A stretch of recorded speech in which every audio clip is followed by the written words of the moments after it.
Emma Clark's scream echoed through the Red Rock Saloon as rough hands grabbed her waist. But it was the steel-cold voice that followed that changed everything. Touch her again, and you'll lose more than your hand. The richest, most dangerous rancher in Texas had just claimed her with 5 words, igniting a scandal that would burn down her old life and forge a new one. This is the story of a virgin saloon girl and the widowed cowboy who didn't rescue her. He chose her. Stay until the end and comment your city so I can see how far this story travels across the world. The September heat hung over Red Rock, Texas like a wool blanket soaked in whiskey. Dust devils danced down Main Street, spinning past the general store, the blacksmith's forge, and the First Baptist Church before settling on the warped wooden steps of the Lucky Dollar Saloon. Inside, the air was thick with cigar smoke, cheap perfume, and the particular brand of desperation that comes with men who work too hard for too little. Emma Clark moved through that haze like a ghost trying to prove she was real. At 19, she'd already learned to make herself small, shoulders curved inward, eyes down, voice barely above a whisper. Her calico dress, faded from too many washings, hung loose on her thin frame. She'd owned 3 dresses in her life. This was the one that didn't have holes. Her dark hair, pulled back in a severe bun, occasionally released rebellious strands that framed a face pretty enough to be dangerous in a town like this, but tired enough to suggest she knew it. "Emma, table 7 needs whiskey, and don't you dare water it down again," Sal McCready's voice cut through the piano music like a rusty saw. The saloon owner stood behind his bar, all 300 pounds of him stuffed into a vest that had given up the fight against his belly years ago. His face was the color of undercooked beef, perpetually sweating, perpetually angry. "Yes, Mr. McCready," Emma murmured, reaching for the bottle with hands that had learned not to shake in public anymore. She'd been working at the Lucky Dollar for 8 months, ever since her father died and left her with nothing but debts and a reputation for being the daughter of the town drunk. Her mother had passed when Emma was 12, leaving behind only a cameo brooch and a Bible with her name written inside. The brooch was long gone, sold for food. The Bible she kept under her pillow in the tiny room above the saloon where Sal let her sleep in exchange for working double shifts. The cowboys at table 7 were in high spirits, flush with pay from the Johnson Ranch. They'd been drinking since sundown, and the sun had set 3 hours ago. "Well, well, looky here," drawled a man Emma recognized as Jake Morrison, a drover with a reputation for being handy with both a rope and his fists. "Little Emma Clark, Red Rock's very own angel of mercy. Ain't you gonna smile for us, darlin'?" Emma set down the glasses with practiced efficiency, her expression carefully neutral. "Anything else, gentlemen?" "Gentlemen!" Jake slapped the table, making the glasses jump. "You hear that, boys? She called us gentlemen." His companions laughed, the sound ugly and familiar. "My mama would be so proud." Emma turned to leave, but Jake's hand shot out, fingers wrapping around her wrist. Not hard enough to hurt. Men like Jake knew exactly how much pressure to apply to avoid leaving marks that might cause trouble. "Now hold on there, Angel. We ain't done admiring you yet." "Please let me go." Emma's voice stayed level, but her heart was hammering against her ribs like a caged bird. "Mr. McCready needs me at the bar." "Sal can wait." Jake pulled her closer, and Emma caught the sour smell of whiskey on his breath. "You know what I heard? I heard that the only reason you work here is 'cause you ain't got no other talents to speak of." "That true?" One of the other cowboys, a younger man with pockmarked cheeks, snickered. "I heard different. I heard she's got talents, just ain't willing to share 'em. Thinks she's too good for honest working men." "That's so." Jake's grip tightened fractionally. "Well, maybe someone ought to teach her about being neighborly." The saloon doors swung open. The sound wasn't particularly loud, but something in the way those doors moved, steady, purposeful, inevitable, made conversation stutter and die like candles in a draft. The piano player's fingers stumbled over the keys before finding their rhythm again, softer now, cautious. Emma felt Jake's hand loosen on her wrist, felt the sudden tension ripple through the room like a stone dropped in still water. She turned. Colton Hayes stood in the doorway. Emma had seen him before, of course. Everyone in Red Rock had seen Colton Hayes. You didn't live in this county without knowing about the man who owned the largest ranch, the most cattle, the finest horses, and, according to whispered gossip, the coldest heart in Texas. But seeing him from across the street as his carriage passed was different from this. He was tall, over 6 feet, with shoulders broad enough to block the doorway completely. His black hat shadowed a face that could have been carved from the same granite that jutted up from his ranch land, all hard angles and unforgiving planes. A scar ran from his left eyebrow to his cheekbone, a pale line that somehow made him more intimidating rather than less. His eyes, when they swept the room, were the color of storm clouds before lightning struck. He was 35, Emma knew, a widower for 5 years, a man who'd built an empire with nothing but will and work, who'd survived Indian raids, droughts, and the kind of winters that broke lesser men. A man who was rumored to have killed 3 men in a single gunfight in Abilene, though no one knew if it was true because no one was fool enough to ask. He dressed like money, but wore it like armor. Black pants, black vest over a crisp white shirt, a silver watch chain catching the lamplight. His boots, hand-tooled leather, barely made a sound as he crossed the scarred wooden floor. Every eye in the saloon followed him. Colton walked to the bar without acknowledging the room's attention, though Emma sensed he was aware of every person, every breath, every heartbeat within these walls. Sal McCready practically tripped over himself hurrying over. "Mr. Hayes, what an honor, sir. What can I get for you? Whiskey? We got a special bottle I've been saving." "Whiskey's fine." Colton's voice was deep, quiet, and absolutely clear despite the noise. "The regular." Of course, of course." Sal poured with shaking hands, slopping a bit over the rim. "On the house, naturally. I pay for my drinks." Colton placed coins on the bar. Exact change. His eyes hadn't left the mirror behind the bar, Emma realized. He could see the entire room reflected there, including table 7. Including her. Jake Morrison's hand was still on her wrist, though his grip had gone slack. He cleared his throat. "Well now, Emma, I suppose you better get back to—" "Touch her again," Colton said, not turning around, his voice carrying effortlessly through the room, "and you'll lose more than your hand." The silence that followed was absolute. Even the piano had stopped. Emma felt Jake's fingers release her, as if she'd suddenly caught fire. She pulled her hand back, cradling it against her chest, and found herself frozen between the table of cowboys and the bar where Colton Hayes stood, like a judge pronouncing sentence. "Mr. Hayes, sir," Jake stammered, finding his voice. "I didn't mean no disrespect. We was just having a bit of fun. Fun!" Colton finally turned, and Emma saw his face fully for the first time. There was no anger there, no passion at all, just a cold, absolute certainty that made Jake's explanation die in his throat. "That what you call it? She ain't nothing but a saloon girl, Mr. Hayes. We didn't think—" "No." Colton picked up his whiskey, examined it against the lamplight. "You didn't think? That's your problem, Morrison. That's always been your problem." He drank, set the glass down with a soft click. "You're fired. Be off my land by sunrise." The words landed like physical blows. Jake's face went from red to white. "But Mr. Hayes, I've worked for you for 3 years. I got nowhere to—" "You should have thought of that before you put your hands on Miss Clark." Miss Clark. Emma's mind stumbled over the title. No one had called her Miss anything in 8 months. Most people just called her girl or didn't call her anything at all. "It ain't fair!" Jake was on his feet now, desperation making him brave or stupid. "You can't fire a man over some nobody's saloon girl. She ain't worth—" Colton moved.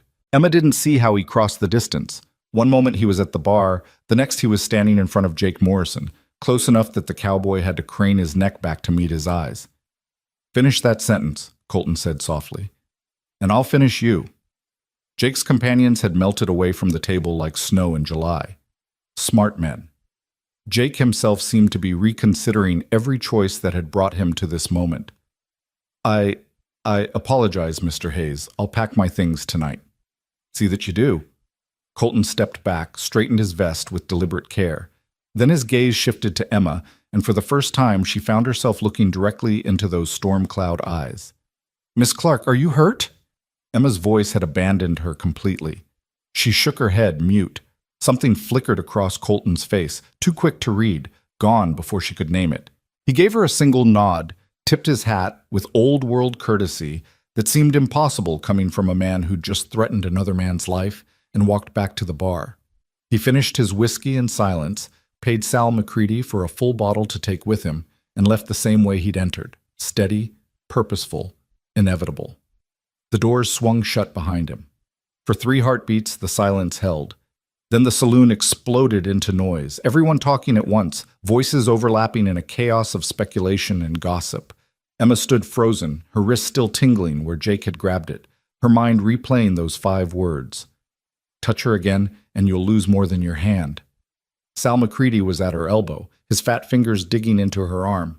Well, well, well, ain't you just full of surprises, girl? His breath was hot and sour in her face.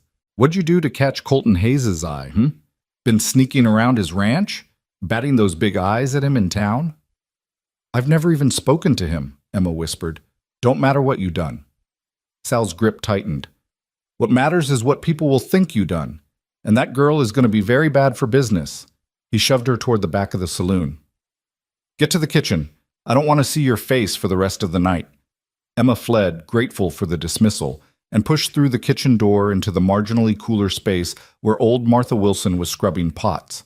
Martha looked up, her weathered face creased with concern. Heard the commotion. You all right, child? I don't know, Emma said honestly. She sank onto a stool, her legs suddenly unreliable. I don't know what just happened. Martha dried her hands on her apron, studying Emma with the shrewd eyes of a woman who'd seen 70 years of human foolishness. I'll tell you what happened. The most powerful man in the county just publicly claimed you under his protection, whether you wanted it or not. Claimed me? Emma's stomach lurched. No, he was being decent, that's all. He saw Jake bothering me and, honey, Martha's voice was gentle but firm. Colton Hayes doesn't do nothing without reason. He's been coming to this saloon every Saturday night for 5 years, and he ain't never said a word to nobody, just drinks his whiskey and leaves. But tonight he fired a man over you. You think this town's gonna see that as just being decent? Emma's hands were shaking now. She pressed them flat against her thighs, trying to stop the tremors. What will they think? They'll think what they always think when a powerful man notices a poor girl. They'll think you're his kept woman, his mistress, his plaything. Martha sat down heavily across from her. And they'll treat you accordingly. But I've never even spoken to him. I swear it, Martha, on my mother's grave. I believe you, child, but believing in what this town will say are 2 different things entirely. Martha reached across the table, covered Emma's trembling hands with her own gnarled ones. You best prepare yourself. Come tomorrow, Red Rock's going to be talking about nothing else. Martha was right. By Sunday morning, the gossip had spread like wildfire through the town. Emma heard it in whispers outside the church. She was too afraid to enter, caught fragments of it from her window above the saloon, saw it in the eyes of every person who looked at her. Did you hear about Emma Clark and Colton Hayes? She must have been meeting him in secret. Poor girl's finally found a protector. Though what he wants with skinny little thing like her, mark my words, she'll be set up in a house in Abilene before the month's out, all fancy clothes and perfume. Shameless, that's what it is. Her poor mother must be turning in her grave. By Monday, the gossip had teeth. Emma found her path blocked by a group of church women led by Mrs. Prudence Ashford, the banker's wife, a woman whose virtue was surpassed only by her willingness to find sin in everyone else. Emma Clark, she declared, her voice carrying down Main Street, you ought to be ashamed of yourself, consorting with men, selling your virtue for protection. I haven't done anything. Emma's voice cracked with desperation. Please, Mrs. Ashford, I've never even spoken to Mr. Hayes. Lies won't save your soul, girl. The whole town saw how he defended you. Men like Colton Hayes don't defend women unless they've got a claim on them. But I swear, your swearing means nothing. Mrs. Ashford's face was hard with righteous certainty. You're a fallen woman, Emma Clark, and no amount of denial will change that. I suggest you leave Red Rock before you corrupt any more innocent souls. Emma fled back to the saloon, tears streaming down her face, while Mrs. Ashford's words echoed behind her like stones thrown at her back. The next few days were a special kind of hell. Customers at the saloon treated her with a mixture of leering familiarity and contempt. The women in town crossed the street to avoid her. Children were pulled away when she passed, as if poverty and scandal were contagious. And through it all, Emma had seen neither hide nor hair of Colton Hayes. Part of her wished he would come back, if only to tell these people they were wrong. But a deeper, more practical part of her knew that his return would only make things worse. His absence at least allowed for the possibility that the gossip would die down, that people would find something new to talk about. She should have known better. On Thursday evening, a week after the incident, Emma was sweeping the saloon floor after closing. Sal had gone to count the night's take, and she was alone except for old Tom, the piano player, who was dozing on his bench. The knock on the door made her jump. "We're closed," she called out. The knock came again, more insistent. Emma set down her broom and crossed to the door, opening it a crack. Her heart stopped. Colton Hayes stood on the boardwalk, his black hat in his hands, his expression unreadable in the light spilling from the saloon. "Miss Clark," he said, "might I have a word?" Emma's mouth opened and closed soundlessly. Behind her she heard Tom's sudden intake of breath. The old man was awake and listening. Mr. Hayes, we're closed." "I know. That's why I came now." His eyes met hers, and Emma saw something in them she hadn't seen before. Was it guilt? Regret? She couldn't tell. "I need to speak with you. It's important." "Sir, I don't think that's wise. People are already talking." "I know what people are saying, Miss Clark. That's exactly why we need to talk." He glanced over his shoulder, as if checking for observers, then back to her. "Please, 5 minutes." Every instinct Emma had screamed at her to close the door, to protect what little reputation she might salvage. But there was something in his voice, not pleading, Colton Hayes would never plead, but something close to earnest, that made her hesitate. "5 minutes," she heard herself say. "But the door stays open." "Fair enough?" She stepped back, allowing him to enter. He was too large for the space, Emma thought wildly. The saloon, which had always seemed vast and loud, suddenly felt small and intimate with Colton Hayes standing in it. He turned to face her, working the brim of his hat in his hands, the first uncertain gesture she'd ever seen from him. "Miss Clark, I owe you an apology." Of all the things Emma had expected him to say, that wasn't one of them. "Sir?" "I acted last week without thinking of the consequences for you. I saw Morrison putting his hands on you, and I—" He paused, seeming to search for words. "I reacted, but I didn't consider how my protection would look to this town, what they would assume, what it would cost you." Emma's throat tightened. "You were trying to help." "Help?" He said the word like it tasted bitter. "I've made things worse for you, haven't I? The gossip, the treatment you've been receiving. How did you know about that?" A ghost of something, amusement, sadness, crossed his face. "Miss Clark, I make it my business to know what happens in this county, and what's been happening to you this past week." He shook his head. "That's on me." "You didn't start the gossip, Mr. Hayes. People will talk regardless, but I gave them reason to, and now I need to fix it." He straightened his shoulders, seemed to come to some decision. "Miss Clark, I'm here to offer you a position." Emma blinked. "A position?" "At my ranch. I need a housekeeper. The work is hard but honest, and it pays $30 a month plus room and board. That's more than Sal's paying you, I'd wager." It was more. It was nearly 3 times more. Emma's mind reeled.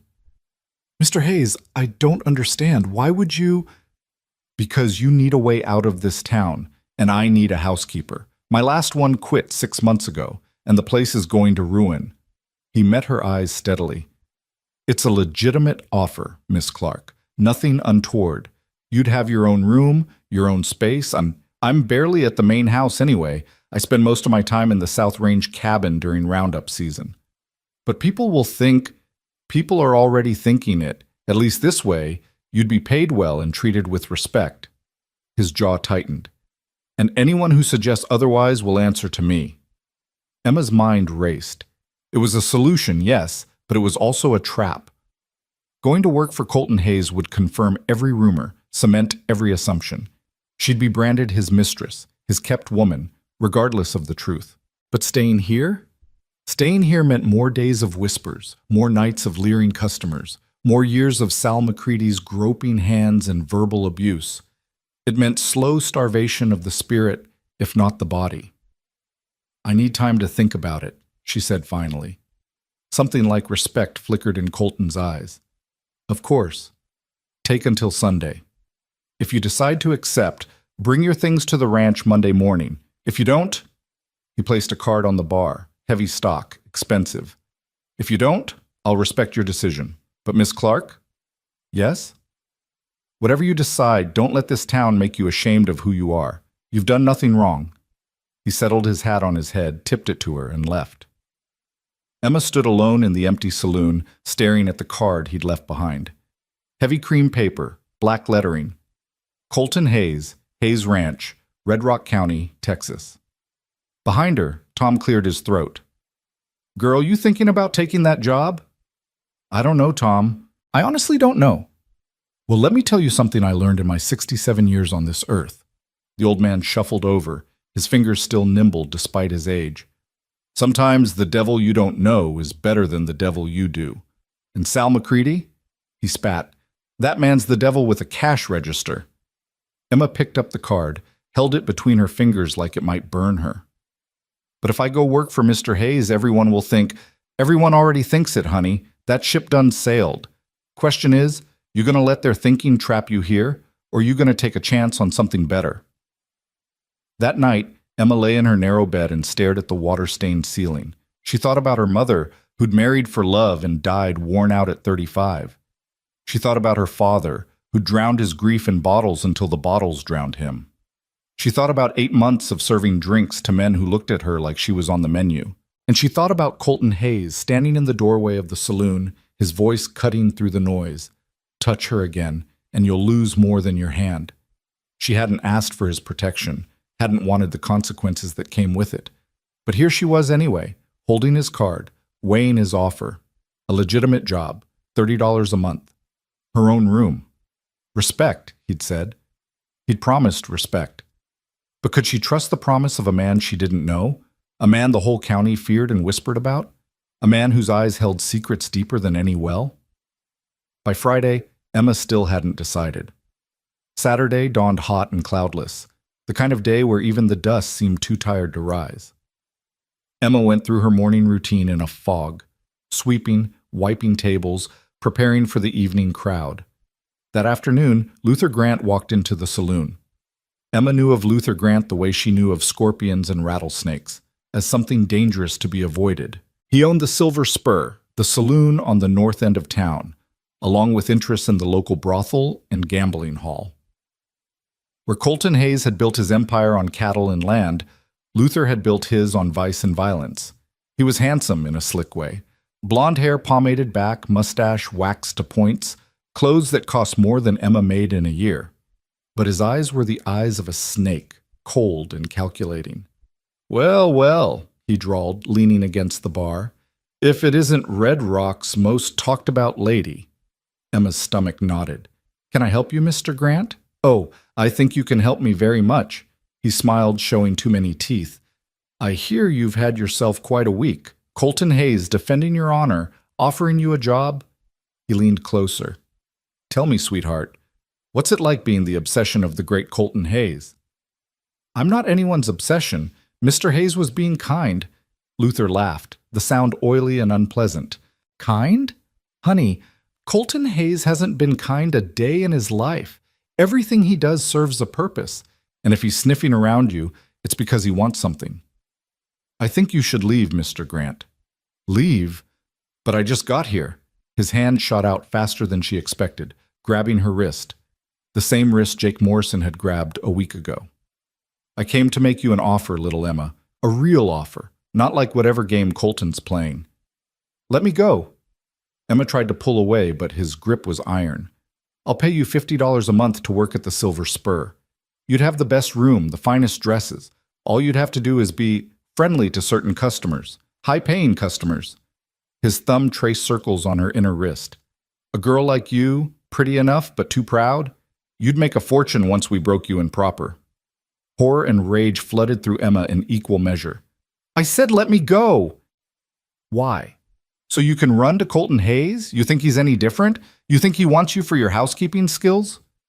Luther's laugh was cruel. He's just more patient than I am, that's all. More willing to play the gentleman. But in the end, He'll want the same thing every man wants from a girl like you. Get your hands off her. The voice came from the doorway.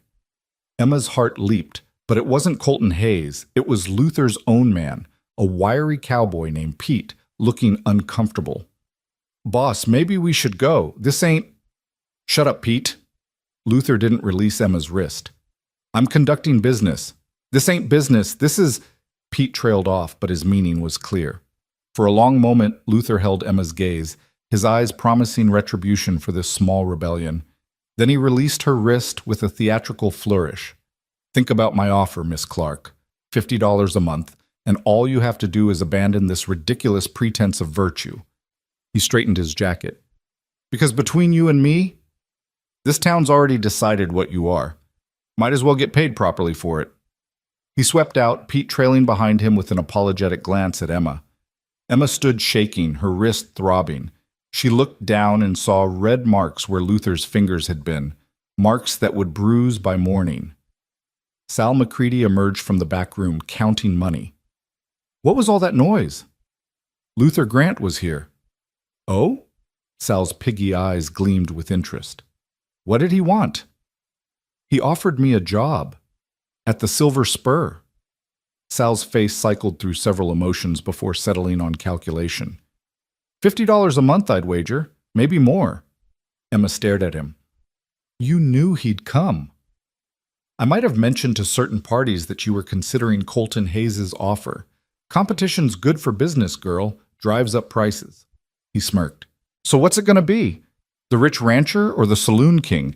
Either way, you'll be spreading your... Emma slapped him.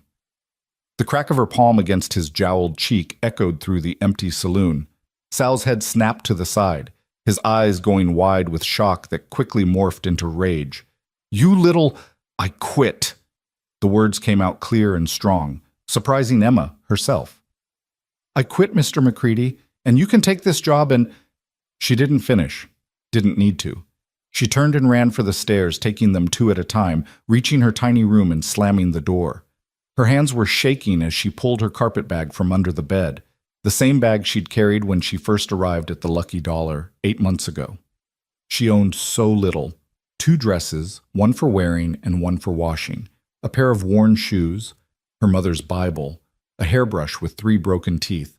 All of it fit in the bag with room to spare. This was her life.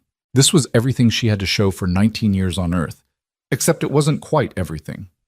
Emma pulled out Colton Hayes' card, stared at the heavy paper, the confident black lettering. Sometimes the devil you don't know is better than the devil you do. Tom's words echoed in her mind, and she realized, standing there in that shabby room with Sal's footsteps thundering up the stairs, that she'd made her decision. She grabbed her bag and her mother's Bible, climbed out the window onto the back stairs, the same stairs she'd used 100 times to avoid drunk customers, and dropped to the alley below. The sun was setting as Emma Clark walked out of Red Rock, her worldly possessions in a carpet bag, her future uncertain, and Colton Hayes' card clutched in her hand. She didn't look back. The Hayes Ranch was 5 miles outside of town, up a winding road that climbed into the foothills. Emma had walked less than a mile when she heard the sound of hoofbeats behind her. Her heart hammered. Had Sal sent someone after her? Or worse, had Luther Grant decided to collect his investment early? She turned, ready to run for the scrub brush beside the road. But it was Colton Hayes who rode toward her on a massive bay stallion, his black hat silhouetted against the dying sun. He reined in beside her, his eyes taking in her carpet bag, her bruised wrist, her tear-stained face. Miss Clark. His voice was carefully neutral. You're a day early. I know, I'm sorry, I couldn't stay there another minute. His jaw tightened. Did someone hurt you? No, yes, Emma held up her wrist, showed him the marks. Luther Grant made me an offer, a different kind of offer, and Sal, her voice broke. I quit. I slapped him and I quit, and I had nowhere else to go. Colton dismounted in one smooth motion, took her wrist gently in his hand, examined the bruises. When he looked up, his eyes were the gray of an approaching storm. Luther Grant did this? It's nothing. I'm fine. Emma pulled her hand back. Mr. Hayes, is your offer still good? The housekeeping position? Yes. Then I accept. If you'll still have me. Something shifted in his expression, relief perhaps, or satisfaction. I'll have you. Get on the horse. I can walk. It's 5 miles and near dark. Get on the horse, Miss Clark. Emma had never ridden a horse in her life. Colton had to help her up, his hands firm on her waist, his strength effortless as he lifted her onto the saddle. Then he mounted behind her, one arm coming around her waist to hold her steady as he took the reins. Hold on, he murmured. Emma barely had time to register the warmth of his chest against her back, the solid strength of his arm around her, before the horse moved forward. Not fast, but steady. Carrying her away from Red Rock, away from Sal and Luther and all the whispers towards something unknown. Mr. Hayes, she said softly. Thank you. Don't thank me yet, Miss Clark. You haven't seen the house. But despite his words, his arm tightened fractionally around her waist, protective and sure. And as the lights of Red Rock faded behind them, Emma felt something she hadn't felt in 8 months, maybe longer. She felt safe. But the Hayes Ranch house rose from the prairie like a promise, or a threat, depending on your perspective. 2 stories of whitewashed wood and stone, it sprawled across a rise with a view of the valley below. In the fading light, Emma could make out barns, corrals, a bunkhouse, and various outbuildings arranged with military precision. But the house itself, Colton had said it was going to ruin. He hadn't exaggerated. He helped her down from the horse, and Emma stood staring at what had once been a grand home. The porch sagged on one end. Shutters hung crooked. The windows, though intact, were filmed with dust. The garden, if it could be called that, was a tangle of weeds and wild roses gone feral. I told you, Colton said, reading her expression. It's bad. Emma searched for words. It's got good bones? He made a sound that might have been a laugh. Generous of you to say. He grabbed her carpetbag and headed for the porch. Come on, I'll show you your room, then I need to see to the horse. Inside was worse than outside. Dust covered every surface, cobwebs draped from corners. The furniture, what Emma could see of it under dust covers, looked expensive but neglected. The air smelled stale, like a house that had forgotten how to breathe. Colton led her upstairs, down a hallway lined with closed doors to a room at the end. He opened it, struck a match to light the lamp. The room was simple but clean. Someone had at least kept this space maintained. A bed with a plain quilt, a dresser, a washstand, a single chair by the window. Compared to her room above the saloon, it was a palace. Bathroom's down the hall, Colton said, setting her bag on the bed. There's a pump for water, or you can heat some on the stove. Kitchen's downstairs. Help yourself to whatever's there. He paused in the doorway. I'll be in the bunkhouse if you need anything. Door locks from the inside. He was already turning away when Emma found her voice. Mr. Hayes, where do you sleep? Bunkhouse, like I said, or the South Range cabin when I'm working. I haven't slept in this house in 5 years. 5 years? Since his wife died, Emma realized. Mr. Hayes. Colton. The word was quiet but firm. If you're going to work here, you might as well call me Colton. Colton? Emma tested the name. Why did you really hire me? Was it just guilt over what happened at the saloon? He was silent for a long moment, his broad shoulders filling the doorway, his face shadowed by his hat.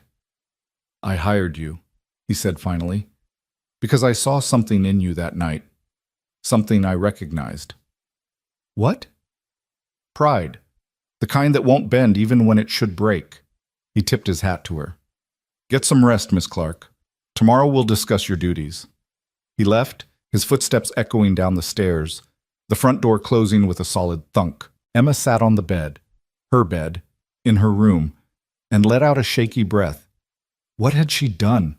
She'd left everything familiar, burned her bridges, and thrown her lot in with a man she didn't know, in a house that felt like a mausoleum, all because she'd slapped Sal McCready and couldn't face another day of Luther Grant's proposition.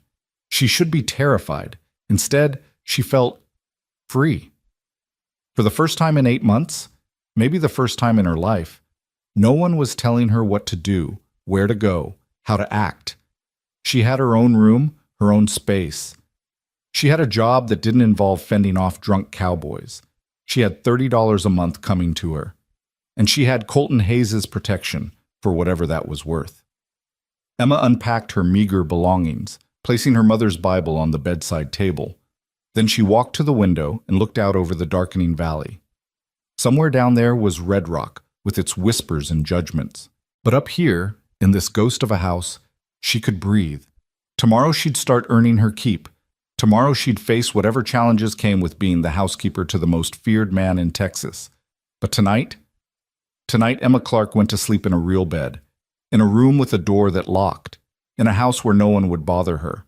And for now, that was enough. Emma woke to birdsong and sunlight streaming through curtains she didn't remember closing. For a moment, disoriented, she thought she was still in her room above the saloon. Then she saw the clean walls, the sturdy furniture, the window overlooking rolling hills instead of a dusty alley. The Hayes Ranch. She was really here. She rose quickly, splashed water from the pitcher into the basin, and did her best to make herself presentable. Her reflection in the small mirror showed dark circles under her eyes, but there was something else there too, a brightness.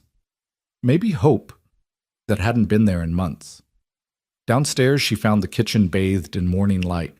And what a kitchen it was, or had been. A massive cast iron stove dominated one wall, copper pots hung from hooks above a workbench, and a pantry door stood half open, revealing shelves that should have been full but were mostly bare. Dust covered everything like a shroud. Emma rolled up her sleeves. She found cleaning supplies in a closet, though the soap was dried out and the broom's bristles were splayed. No matter, she'd worked with less. By the time the sun had fully risen, she had the stove cleared, the counter wiped down, and was attacking the floor with methodical determination. She was on her hands and knees scrubbing when she heard boots on the porch. Colton entered through the back door, stopping short when he saw her. He'd clearly been working already. His shirt was dusty, his face showed a day's worth of stubble, and he carried the scent of horses and leather. "Miss Clark?" He removed his hat. "You didn't have to start so early." "I'm earning my keep, Mr. Colton." The name still felt strange on her tongue. "Besides, I couldn't sleep knowing this kitchen was in such a state." Something flickered across his face. Amusement, perhaps.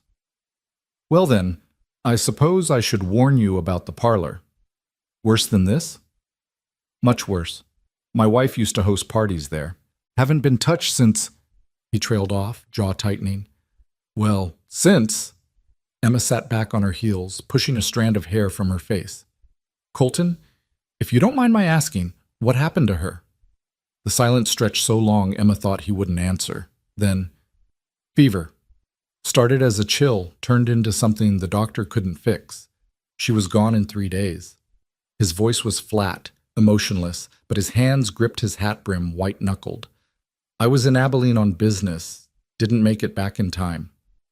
"I'm so sorry." "It was 5 years ago." He said it like that should have been long enough, like grief had an expiration date. "I should let you work.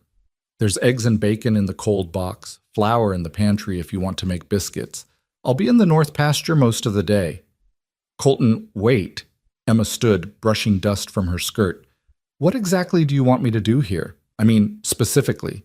Clean the house, obviously, but what else?" He considered her question with the same seriousness he might give to a business proposition. "Make it livable again. Cook if you're able. Keep the place from falling down around my ears." He paused. "And maybe make it feel less like a tomb."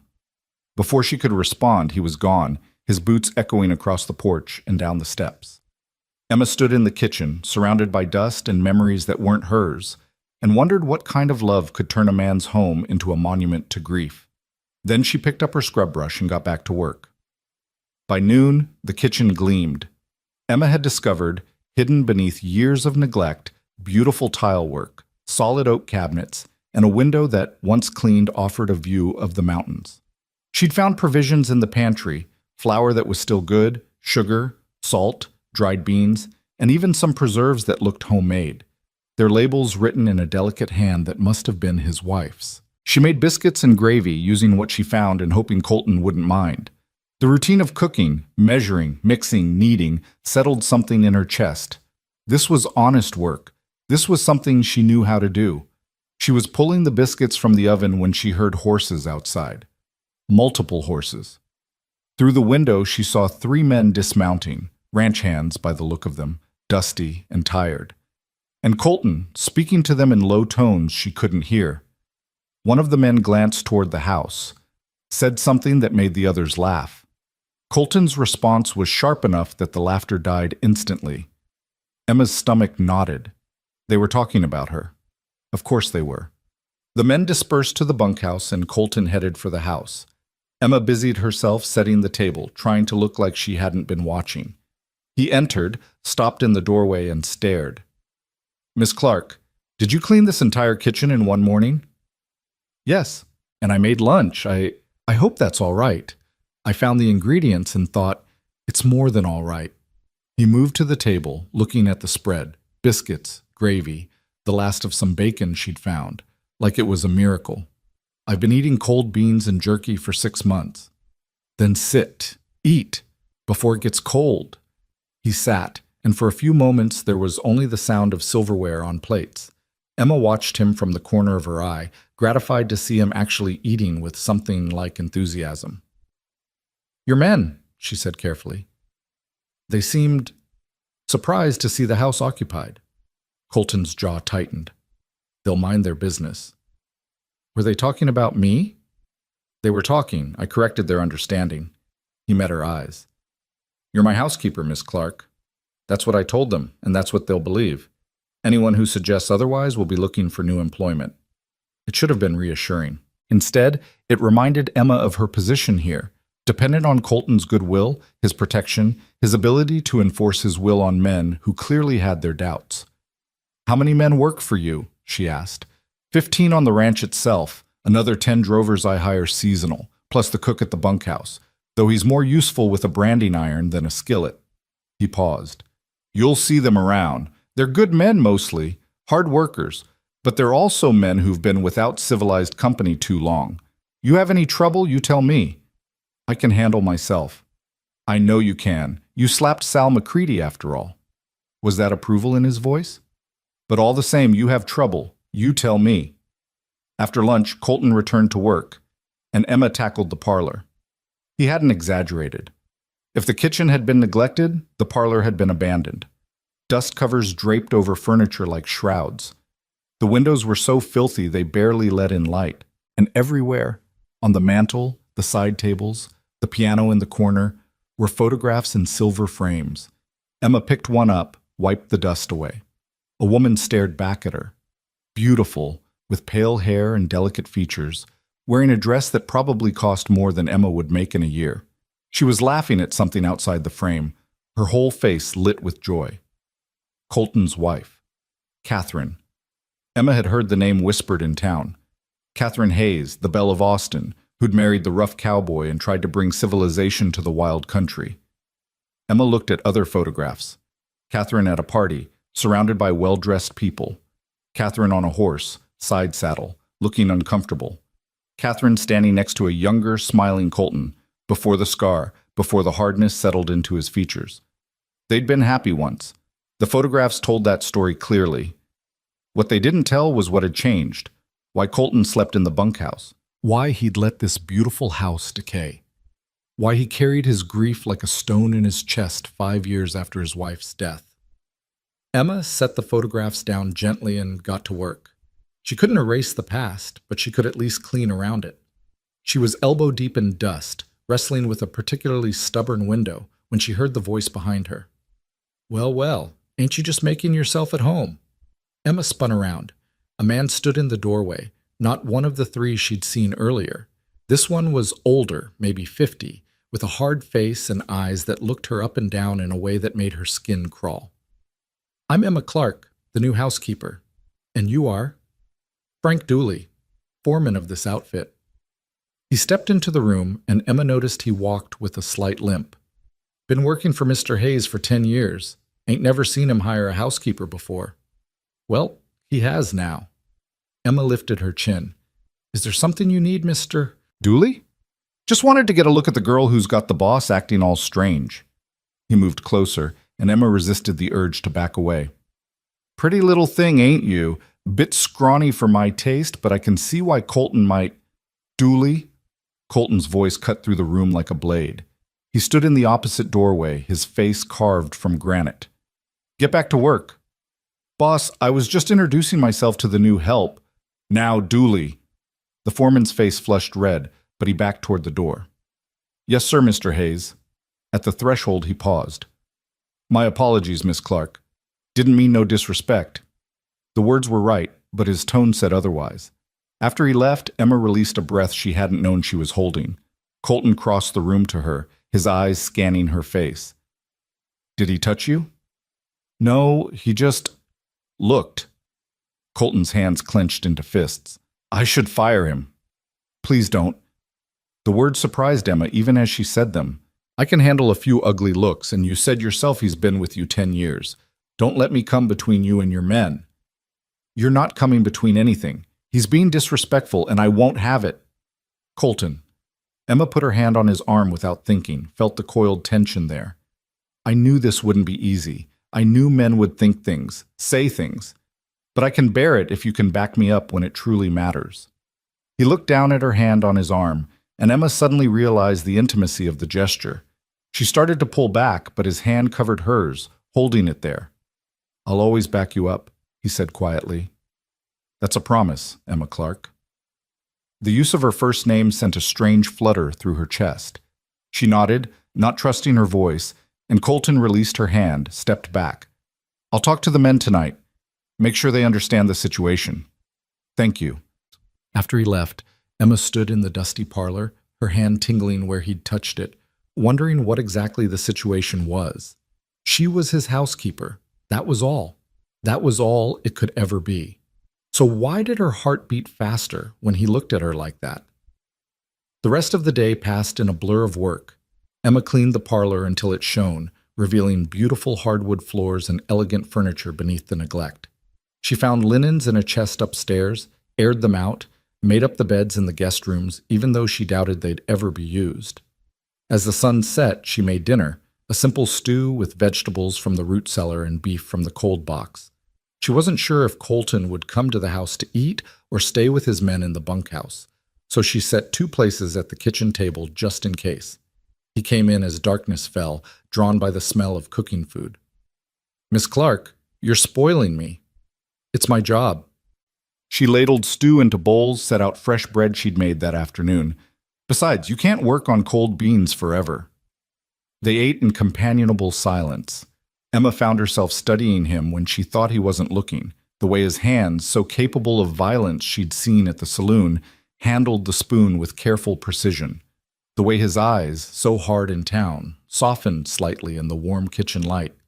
The house looks different already, he said finally. Feels different. It's a good house. It just needed attention. Catherine used to say that. The name came out rough, like he didn't use it often. She'd say the house was alive, that it needed care and love like a living thing. He stared into his stew. After she died, I couldn't be here. Every room had her in it. Every corner held a memory, so I left it to rot. And now? Now I've got a housekeeper who's too stubborn to let it die. He looked up, and there was something in his eyes. Gratitude, maybe, or regret. Thank you, Emma. The sound of her name in his deep voice did something to her insides. She looked away, flustered. You're welcome. A knock at the door interrupted the moment. Colton rose, hand instinctively going to the gun at his hip. A gesture so natural Emma wondered how often he expected trouble. But it was just one of the ranch hands, a young man with nervous eyes. Boss, sorry to bother, but there's a situation in town you should know about. Colton's face hardened. What kind of situation? Luther Grant's been talking, saying things about Miss Clark, about how you stole her right out from under him. He's getting folks riled up, claiming you're taking advantage of a poor girl, keeping her out here where no one can check on her welfare. Emma's stomach dropped. Of course Luther wouldn't let this go. When did this start? Colton's voice was dangerously quiet. This afternoon, boss. He's been buying drinks at his saloon, telling anyone who will listen that someone ought to come check on Miss Clark, make sure she's all right. He's trying to start a mob, Emma whispered. Colton turned to her. Stay here. Lock the doors. Don't let anyone in except me or Tom. He grabbed his hat, his gun belt. I'm going to town. Colton, wait. But he was already gone, the door slamming behind him, his boots thundering across the porch. Emma heard horses, shouted orders, the sound of men mounting up. She stood alone in the kitchen, the stew growing cold, and wondered what kind of war she'd just started. The hours crawled by. Emma tried to read her mother's Bible but couldn't focus. She paced the kitchen, the parlor, the hallway. Every sound made her jump, the wind in the eaves, the creak of old wood, the distant call of a coyote. What was happening in town? Was Colton safe? Would Luther really incite people to violence over her? Stupid question. Of course he would. She'd rejected him, embarrassed him, and then immediately gone to work for his biggest rival. In a man like Luther Grant, that would fester like a wound. She was standing at the parlor window, staring into darkness when she saw the lights. Torches. Coming up the road from town, Emma's heart hammered against her ribs. She ran to lock the front door, the back door, check the windows. Then she stood in the hallway, holding a kitchen knife she'd grabbed without thinking, and waited. The torches grew closer. She could hear voices now, angry and slurred with drink. How many? 10? 20? She couldn't tell. They stopped at the gate. A voice called out. Luther Grant's voice, smooth and poisonous.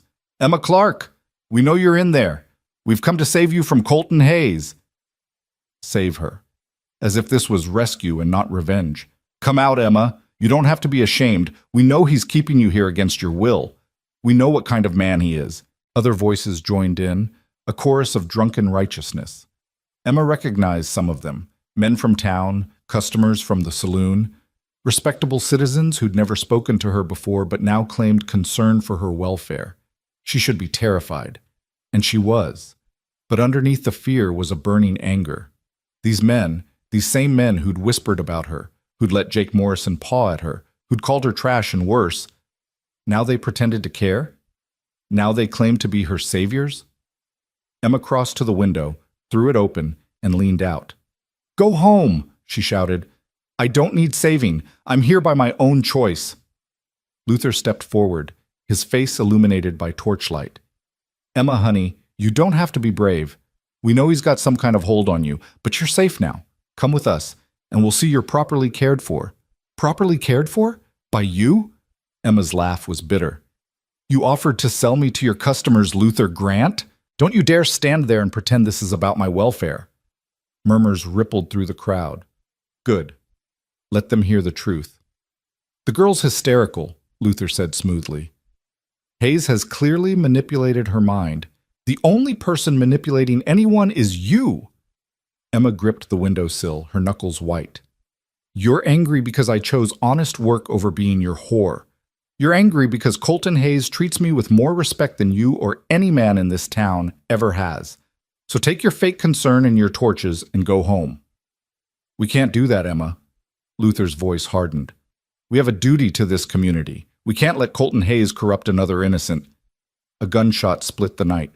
The crowd scattered like startled birds, and through the gap they left, Emma saw Colton Hayes on his horse, his rifle smoking, his face terrible in its rage.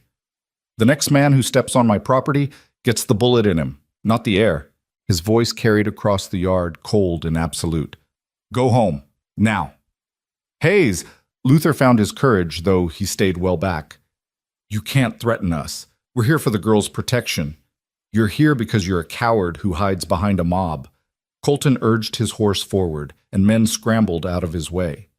You want Emma Clark? You'll have to go through me, and I promise you, Luther, that's not a fight you'll win. Behind Colton, Emma saw more riders. His ranch hands, armed and grim-faced, they fanned out, creating a wall between the house and the mob. Luther looked at the odds, at Colton's rifle, at the cold promise in his eyes. This isn't over, Hayes. Yes, it is. Unless you want the sheriff to hear about how you tried to incite a riot, how you trespassed on private property, how you threatened a woman under my protection. Colton's smile was sharp as broken glass. Your choice, Luther. Leave now, or explain yourself to the law. For a long moment, the knight balanced on a knife's edge. Then Luther spat in the dust and turned away. Come on, boys. The girl's made her choice. Let her live with it. The mob dispersed, their torches bobbing away into darkness, their righteous anger deflating like a punctured balloon. Emma sagged against the window frame, her legs suddenly weak.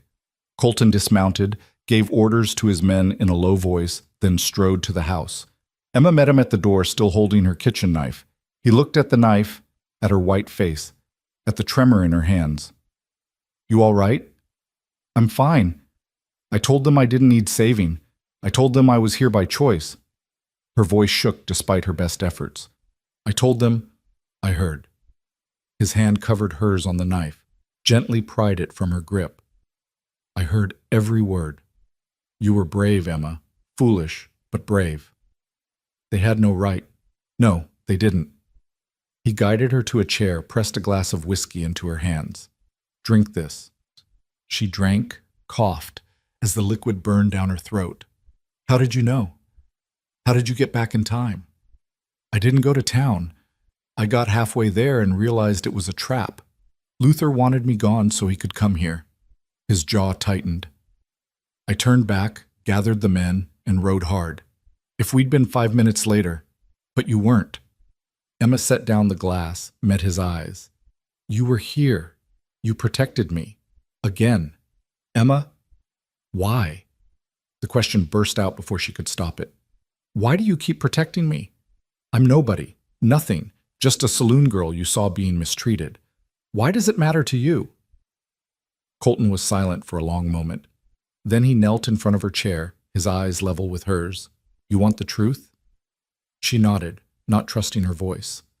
Because when I saw you that night in the saloon, standing up to Jake Morrison, even though you were terrified, refusing to be ashamed, even though everyone was judging you, I saw someone worth protecting.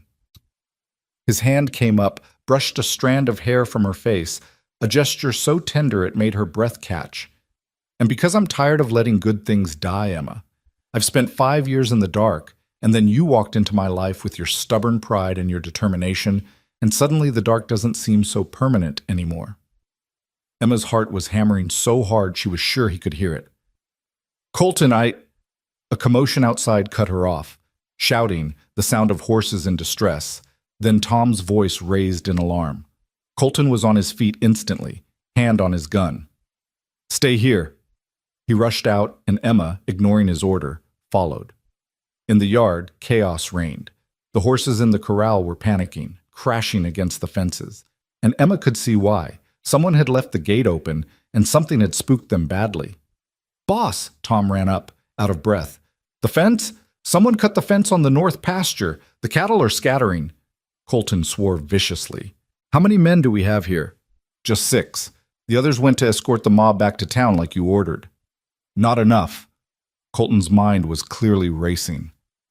Tom, take 3 men and start rounding up the cattle. Frank, you and the others check the rest of the fences. Make sure this is the only breach. He turned to Emma. Get back in the house and lock. No. Emma straightened her shoulders. I can help. I can ride. You just said last night you'd never been on a horse. I said I'd never ridden a horse. Didn't say I couldn't learn. She met his gaze steadily. You need every hand you have, Colton. Let me help. He looked like he wanted to argue, but another crash from the corral decided him. Fine, but you stay with Tom, you follow his orders exactly, and if there's any danger, you ride back here. Understood? Understood. What followed was the longest night of Emma's life. Tom gave her a gentle mare named Daisy and a quick lesson in staying in the saddle.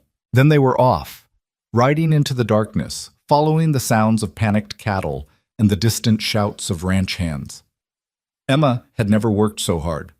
Her muscles screamed, her hands blistered, her throat grew raw from calling out to cattle that didn't want to be found. But she kept going, kept riding, kept doing whatever Tom told her to do. As dawn broke, they finally had the last of the cattle rounded up and secured in a different pasture. Emma slid off Daisy, her legs nearly buckling, and leaned against the fence. Colton rode up, looking as exhausted as she felt. All accounted for. All accounted for, boss, Tom confirmed. Lost maybe 24 head to scattering, but we'll find them come daylight. Could have been a lot worse. It was sabotage, Frank Dooley said, riding up with a piece of cut fence wire. Clean cuts. Someone knew what they were doing. Colton's face was granite. Luther. Has to be. Soon as you left to face down the mob, someone snuck back here and did this. Tom spat. Sorry, boss. We should have kept better watch. Not your fault. I underestimated how far Luther would go. Colton looked at Emma, his eyes softening fractionally. You all right? Tired, sore, but all right. She managed a smile. Still think hiring me was a good idea? Best decision I've made in 5 years. He said it quietly, but every man there heard it. Emma felt her cheeks flush. I should get back to the house. Make breakfast for everyone. Emma, you've been up all night. So have you. So have all of you. And you'll work better with food in your bellies. She straightened her shoulders, ignoring her aching muscles. Besides, it's what you pay me for, isn't it? A smile tugged at Colton's mouth, the first real smile she'd seen from him. Yes, ma'am. Emma made it back to the house on sheer will alone. She washed her face, changed into her other dress, and set about making the largest breakfast she'd ever attempted. Eggs, bacon, biscuits, gravy, pancakes, everything she could find and cook. The men came in shifts, exhausted and hungry. Emma served them all, refilling plates and coffee cups, listening to their talk of fences and cattle and what should be done about Luther Grant. Frank Dooley was the last to come in. He stood in the doorway, hat in hands, looking uncomfortable. Miss Clark, I owe you an apology. What I said yesterday, the way I looked at you, it was disrespectful. You've proved yourself tonight, proved you're more than just... He stopped, shook his head. Well, I'm sorry. Emma was so tired she almost laughed. Apology accepted, Mr. Dooley. Now sit down and eat before the food gets cold. He sat, and Emma poured him coffee, and just like that she'd won over Colton's foreman. The rest of the men filtered out to catch a few hours of sleep before the day's work began again. Emma was cleaning up when Colton came in, looking like he might fall asleep standing up. Emma, go to bed. You've done enough. So have you. She poured him the last of the coffee. When's the last time you slept, Colton? Don't remember. He drank the coffee black, grimacing at the bitterness. Luther's declared war. He won't stop with sabotage. He'll keep pushing until one of us breaks. Then we don't break. Emma surprised herself with the certainty in her voice. We hold our ground. We protect what's ours. Colton looked at her, something unreadable in his eyes. When did this become yours? When you gave me a place here. When you stood up for me. When you... Emma's voice caught. She was so tired, her defenses worn down. When you made me feel like I mattered for the first time in my life. The silence stretched between them, heavy with things unsaid. Colton set down his coffee cup, crossed the kitchen until he stood in front of her. You do matter, Emma Clark. Don't ever doubt that. His hand came up, cupped her cheek. Emma's breath caught.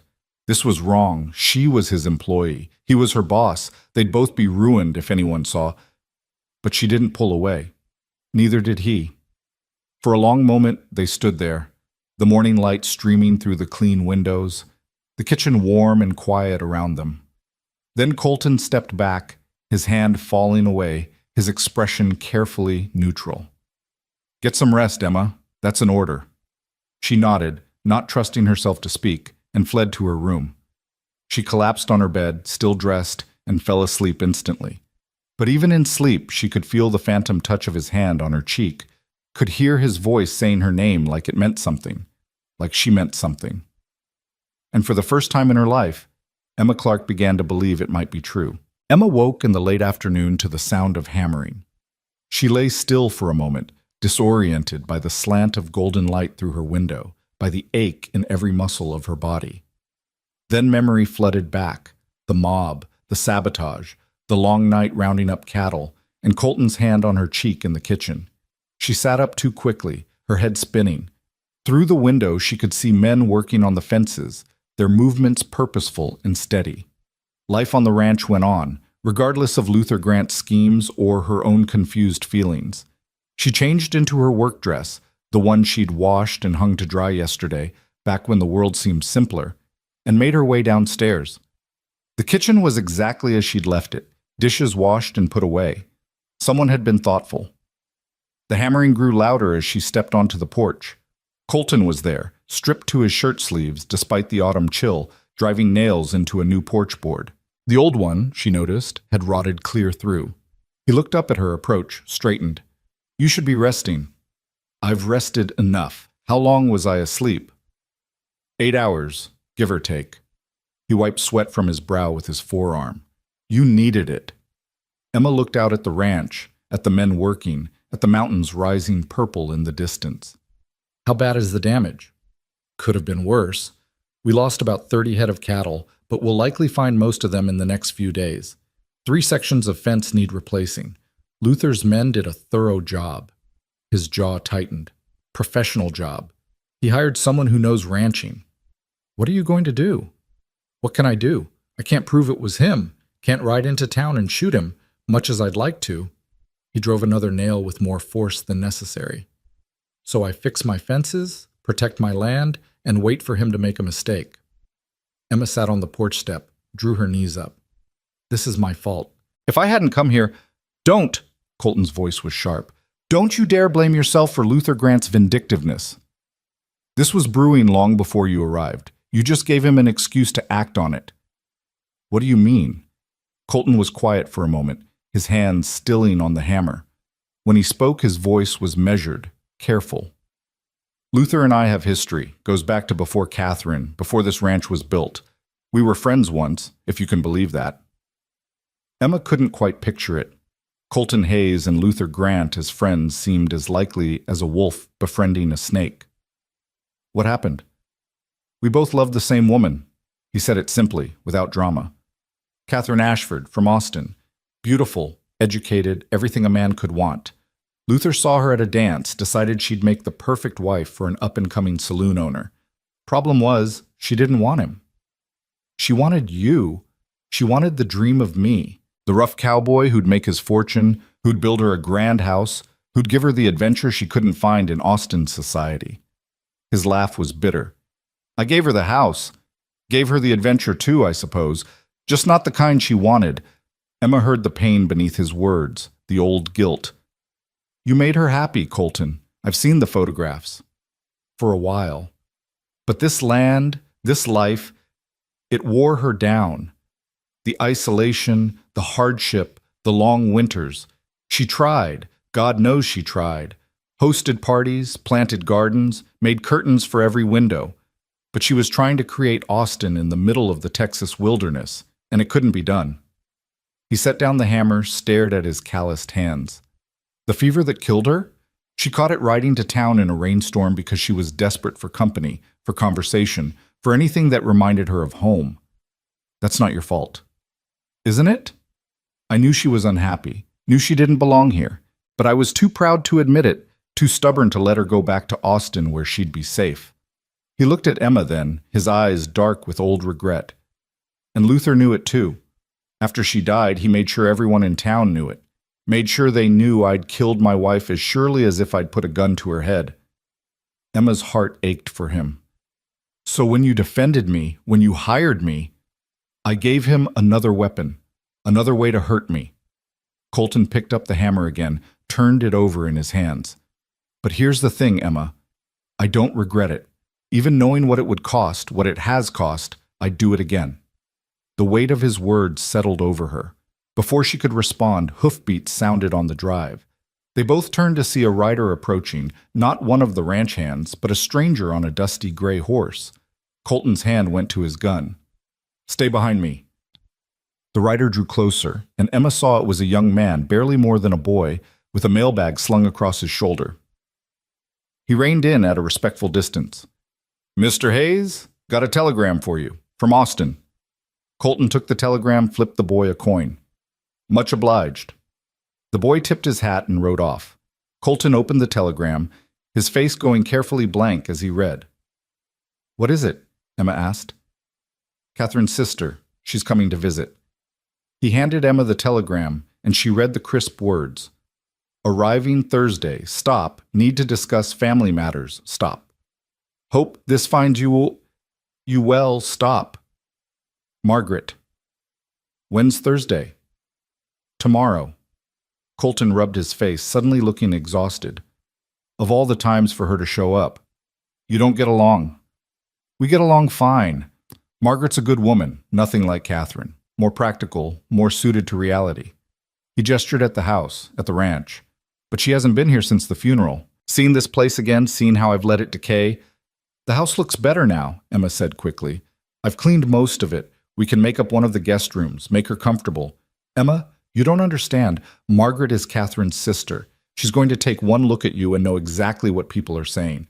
And she's going to ask questions I can't answer. Emma felt ice in her stomach. What kind of questions? The kind about why I have a 19-year-old girl living in my house? The kind about what my intentions are?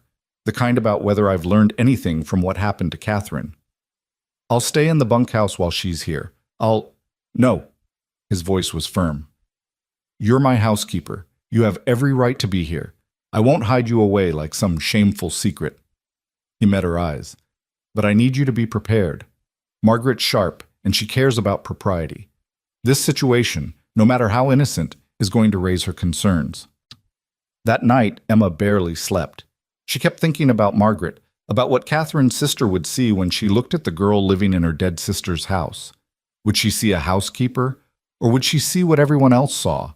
A saloon girl who'd gotten her hooks into a wealthy rancher. The next morning, Emma was up before dawn, cleaning rooms that were already clean, cooking enough food to feed an army. She changed the sheets in the best guest room, arranged fresh flowers in a vase, made sure every surface gleamed. Colton found her polishing the banister for the third time. Emma, the house is perfect. You've done more in a few days than I've done in 5 years. It needs to be better than perfect. Your sister-in-law, former sister-in-law, Catherine's been gone 5 years. She's still going to judge. She's going to see me and make assumptions.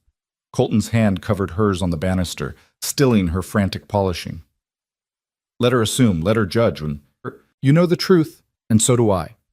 That's all that matters. But when the carriage arrived that afternoon, and Margaret Ashford stepped down in her tailored traveling suit and feathered hat, Emma wasn't so sure.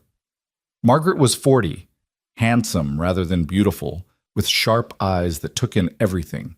The improved house, the clean yard, and most especially Emma standing on the porch in her simple calico dress. Colton. She embraced him briefly, properly. You look well. Better than the last time I saw you. You too, Margaret. How was the journey?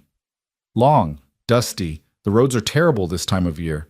Her eyes shifted to Emma. And who is this? This is Miss Emma Clark, my housekeeper. Emma, this is Mrs. Margaret Ashford, Catherine's sister. Emma curtsied, suddenly feeling like a child playing dress-up. Pleased to meet you, ma'am. Margaret's eyebrows rose fractionally. Housekeeper? My goodness, Colton, you've finally hired someone. I'd almost given up hope. She turned back to Emma, her gaze assessing. How long have you been in Mr. Hayes's employ, Miss Clark? Just over a week, ma'am. A week, I see. Something flickered in Margaret's eyes. Calculation, perhaps, or concern. Well, the house certainly looks improved. You've done remarkable work in such a short time. Thank you, ma'am. Come inside, Margaret, Colton said, offering his arm. Emma's prepared refreshments, and you must be tired from your journey. Over tea in the parlor, the same parlor Emma had scrubbed clean, where Catherine's photographs still watched from their frames, Margaret explained the purpose of her visit. I've come about the house in Austin, Catherine's inheritance. As you know, it's been sitting empty since Mother passed. She set down her teacup with delicate precision. The family wants to sell it, but as Catherine's widower you have certain legal claims. I need your signature to proceed with the sale. Of course, whatever the family wants. Just like that? No conditions? Colton's smile was tight. What use do I have for a house in Austin, Margaret? Sell it. Use the money however you see fit. Margaret studied him for a long moment. You've changed, Colton. You seem lighter somehow, less burdened. Maybe I am. Her eyes slid to Emma, who was pouring more tea, trying to be invisible. And would this lightness have anything to do with your young housekeeper? The air in the room grew tense. Emma's hand trembled slightly, making the teapot rattle against the cup. Emma's presence here is purely professional, Colton said evenly. Of course it is. Margaret's tone suggested she believed nothing of the sort. Forgive me, Colton, but you must see how this looks. A girl, and she is just a girl, barely out of childhood, living alone with you in this house? She's my employee. She has her own room, her own space. I don't doubt your intentions are honorable. I know you, Colton. You're many things, but you're not a man who preys on young women. Margaret leaned forward, her voice earnest. But intentions don't matter to society. Appearances matter. And this appearance is damaging to both of you. Emma couldn't stay silent any longer. Mrs. Ashford, I appreciate your concern, but I assure you Mr. Hayes has been nothing but respectful. He's given me honest work when no one else would. He's protected me when others sought to harm me. Whatever people choose to think about that is their failing, not ours. Margaret's eyes widened slightly at Emma's boldness. Then, surprisingly, she smiled. You've got spirit, Miss Clark. Catherine would have liked you. The smile faded. But spirit doesn't protect a woman's reputation. And a ruined reputation, my dear, is something you can never recover. My reputation was ruined the moment I had to work in a saloon to survive, Emma said quietly. At least here, I'm ruined with dignity. Margaret looked at Colton. Where did you find her? The Lucky Dollar in Red Rock. She was being harassed by some drovers. I intervened. And then hired her immediately? Not immediately. I offered her a position a week later, after the gossip had already started. Margaret sat back, her expression thoughtful. So you're saying the damage was already done, and hiring her was actually an act of mercy? I'm saying I saw someone who needed help, and I had the means to provide it. Nothing more complicated than that. Colton Hayes, the reluctant savior. Margaret's laugh was without humor. Do you know what they're saying in Red Rock? I stopped there on my way here. The whole town is abuzz with speculation about you and Miss Clark. Some say she's your mistress. Others say you've promised to marry her. And a few, led by a particularly odious man named Luther Grant, suggest you're taking advantage of her vulnerable position. Emma's cheeks burned. Colton's face had gone to stone. Luther Grant is a liar and a saboteur. He has his own reasons for spreading rumors. I'm sure he does, but that doesn't make the rumors less damaging. Margaret looked at Emma with something like pity. Miss Clark, I don't mean to be cruel, but you must understand your position here is untenable. You cannot stay. That's not your decision to make, Colton said. Perhaps not, but someone needs to speak sense. This situation helps no one. Miss Clark's reputation, whatever remains of it, will be completely destroyed. And you, Colton, you'll be seen as a man who learned nothing from Catherine's death, who once again puts his own desires above a woman's welfare. Colton stood abruptly. That's enough, Margaret. Is it? Is it really? Margaret stood too, facing him. Catherine loved you, Colton. Despite everything, the isolation, the hardship, the loneliness, she loved you. And it killed her. Are you really going to repeat that pattern with this girl? Emma is nothing like Catherine. She's stronger, more resilient. She's 19. She doesn't know what she wants, what she needs. She's grateful to you for rescuing her, and she's mistaking that gratitude for something else. Can't you see that? Emma found her voice, though it shook with anger. I'm standing right here, Mrs. Ashford. Perhaps you could stop talking about me as if I'm not in the room. Margaret turned to her, and Emma saw genuine concern in her eyes. You're right. I apologize. Let me speak to you directly then.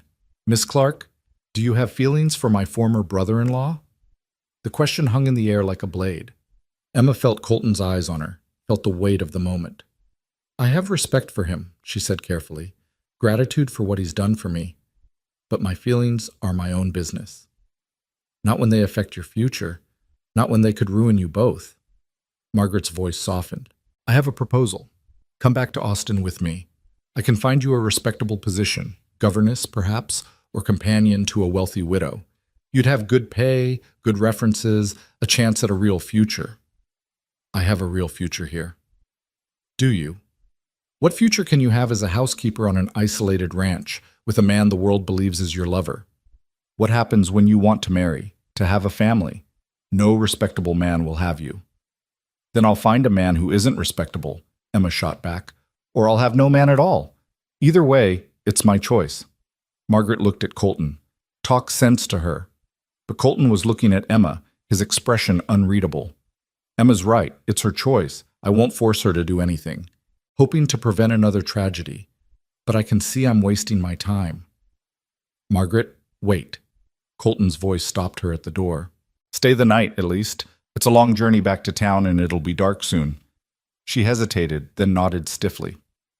Very well. But in the morning, I'm leaving, and I'm washing my hands of this entire situation. She swept from the room, her footsteps echoing up the stairs. Emma and Colton stood in the suddenly quiet parlor, the afternoon light slanting through the windows, dust motes dancing in the golden rays. I'm sorry, Emma said finally. I've caused you nothing but trouble. You've caused me nothing but joy. The words came out rough, raw. Colton crossed to her, took her shoulders gently. Emma, Margaret's right about one thing. I should think about your future, about what's best for you. And maybe that's not here. Maybe that's in Austin, with a respectable position and a chance at a normal life. Emma looked up at him, at the face that had become dear to her in such a short time. Is that what you want? For me to leave? What I want doesn't matter. It matters to me. His hands tightened on her shoulders. Emma, no, let me finish. She took a breath, gathering her courage. You asked me once if I had feelings for you. I didn't answer then, but I'll answer now. Yes. Yes, I have feelings for you, Colton Hayes. I don't know if it's gratitude or something more, but I know that when I'm with you, I feel safe. I feel valued. I feel like I matter, and I'm not ready to give that up, no matter what your sister-in-law or the whole town of Red Rock thinks. Colton's eyes darkened. His hand came up to cup her cheek, the same gesture as before, but this time there was no hesitation. Emma, you're so young. You deserve— Don't tell me what I deserve. I've had enough people deciding that for me. She covered his hand with hers. I know what I want. The question is, do you? For a moment, the world held its breath. Then Colton's thumb traced her cheekbone, his touch achingly gentle. I want you to stay, he said quietly. God help me. I want you to stay. The kiss was inevitable. It had been building since that first night in the saloon, through every word and glance and touch. When his lips met hers, Emma felt something inside her ignite. Not the desperate need for protection, not gratitude or obligation, but something deeper, truer. She kissed him back with all the pent-up longing she'd been afraid to name, and his arms came around her, pulling her close. For a moment, there was no scandal, no gossip, no past or future. Just this, just them, just the truth of what they felt. Then reality crashed back. Colton pulled away, breathing hard. We can't, Emma, we can't do this. Why not? Because Margaret's right. Because I'm too old for you. Because I'll ruin you completely if we— He released her, stepped back. Because I can't be the man who destroys another woman. Before Emma could respond, the sound of shattering glass came from upstairs, followed by Margaret's scream. They ran, taking the stairs two at a time. Margaret's door was open, and inside the window was broken, a rock lying amid the shattered glass. Margaret stood frozen, staring at the rock with a piece of paper tied around it. Colton grabbed the rock, untied the paper, read the scrawled words. His face went pale with rage. What does it say? Margaret asked. It says the whore's protector won't always be there. Tell her to watch her back. He crumpled the paper in his fist. Luther. It has to be Luther. Someone threw a rock through my window with a threatening note, and you think this is acceptable? Margaret's voice was shrill with shock and fear. This is what you've brought to your home, Colton. This is the danger you've put Miss Clark in. I'll protect her. You can't protect her from everything. You can't be everywhere at once. Margaret turned to Emma. Is this the future you want? Living in fear, wondering when the next attack will come? Because this is only the beginning. Luther Grant won't stop until one of you is dead or destroyed. Emma's hands were shaking, but she kept her voice steady. I won't be driven away by threats. Then you're a fool. Margaret grabbed her traveling case. I'm leaving, tonight. I don't care if it's dark. I'm not staying in this house of madness another moment. Margaret, please. No, Colton. I've tried to help. I've tried to make you see reason. but you're both determined to destroy yourselves. She stopped at the door, looked back at Emma. My offer stands, Miss Clark. When you come to your senses, and you will, find me in Austin. I'll help you start over. She left, and minutes later they heard her carriage racing down the drive. Emma and Colton stood in the ruined guest room, surrounded by broken glass that glittered like diamonds in the lamplight. She's right, Colton said finally. This is too dangerous. You should go. I'm not going anywhere. Emma, I said I'm not going. She turned to face him fully. You asked me what I want. I want to stay. I want to fight. I want to prove to Luther Grant and everyone else that they don't get to decide my life. She took his hand. And I want you. God help me. I want you, and I don't care if it's wrong or scandalous or ruins us both. Colton looked at their joined hands, at her determined face. You don't know what you're saying. I know exactly what I'm saying. I'm saying that for the first time in my life, I'm choosing something for myself. Not because I'm grateful, not because I'm desperate, but because I want it. Her voice dropped. Because I want you. The confession hung between them, trembling with possibility. Colton's jaw worked, his eyes stormy with conflict. If we do this, he said slowly, there's no going back. Your reputation will be beyond repair. Mine too, probably. We'll be outcasts. We're already outcasts. It will get worse. Luther will escalate. The town will turn on us completely. Let them. Emma. He pulled her close, pressed his forehead to hers. I can't be the reason you throw away your future. You're not throwing it away? You're giving me one. She pulled back enough to meet his eyes. Colton Hayes, I'm a virgin saloon girl with no family, no prospects, and a reputation in tatters. The respectable future everyone keeps talking about? It doesn't exist for me. It never did. But this, us, this could be real. If you'll let it. She saw the moment he broke, the moment his resolve crumbled. His hands framed her face, his eyes searching hers one last time for doubt, for hesitation. Finding none, he kissed her again, and this time there was no pulling away, no voice of reason. This time there was only yes. Later, much later, they lay in his bed in the room he hadn't slept in for 5 years. Emma's head rested on his chest, listening to the steady beat of his heart. His fingers traced idle patterns on her bare shoulder. Not for long, sweetheart, he murmured into her hair. What? That's what I should have said. When you told me you were still a virgin, I should have said not for long, sweetheart. His arms tightened around her. Would have saved us some time.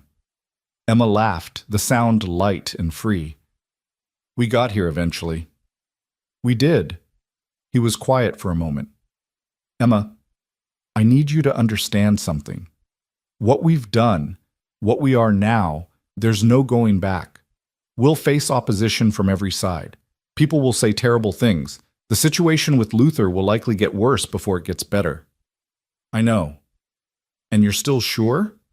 She propped herself up on one elbow, looked down at him.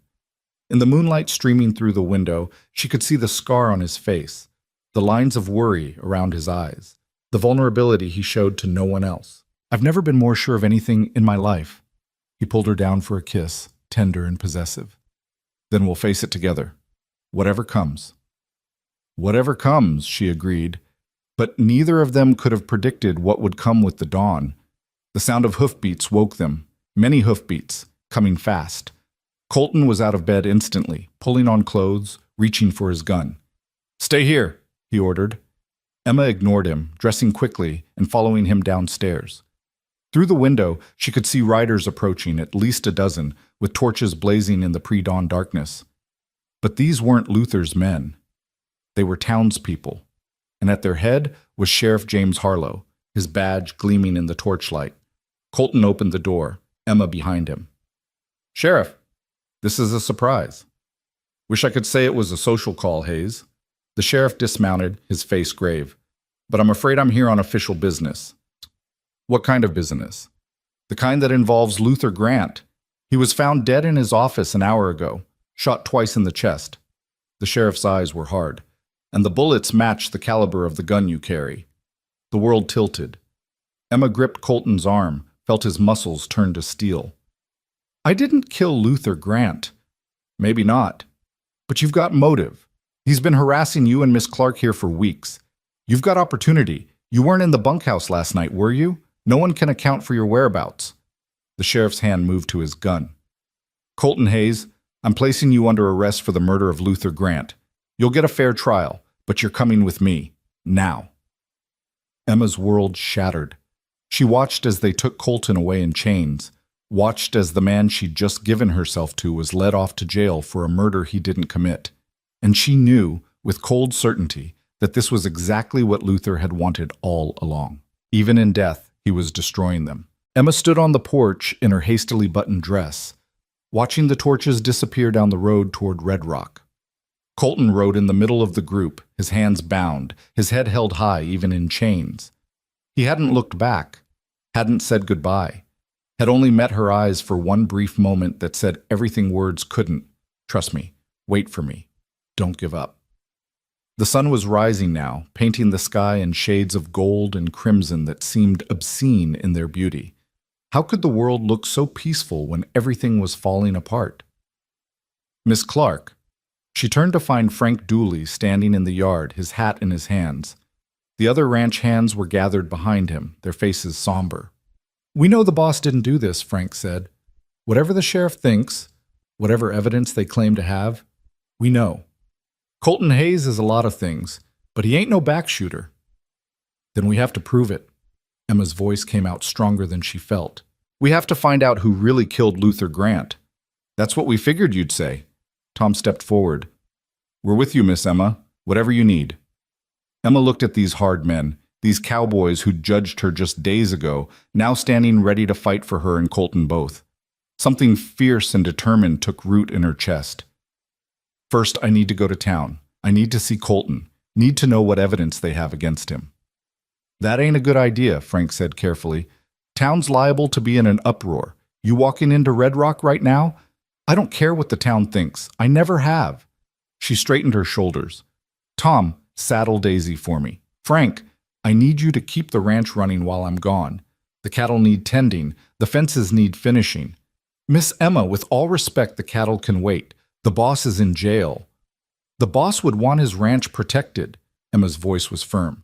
Luther's dead, but his men aren't. They might see this as an opportunity to strike while we're weak. We can't let that happen.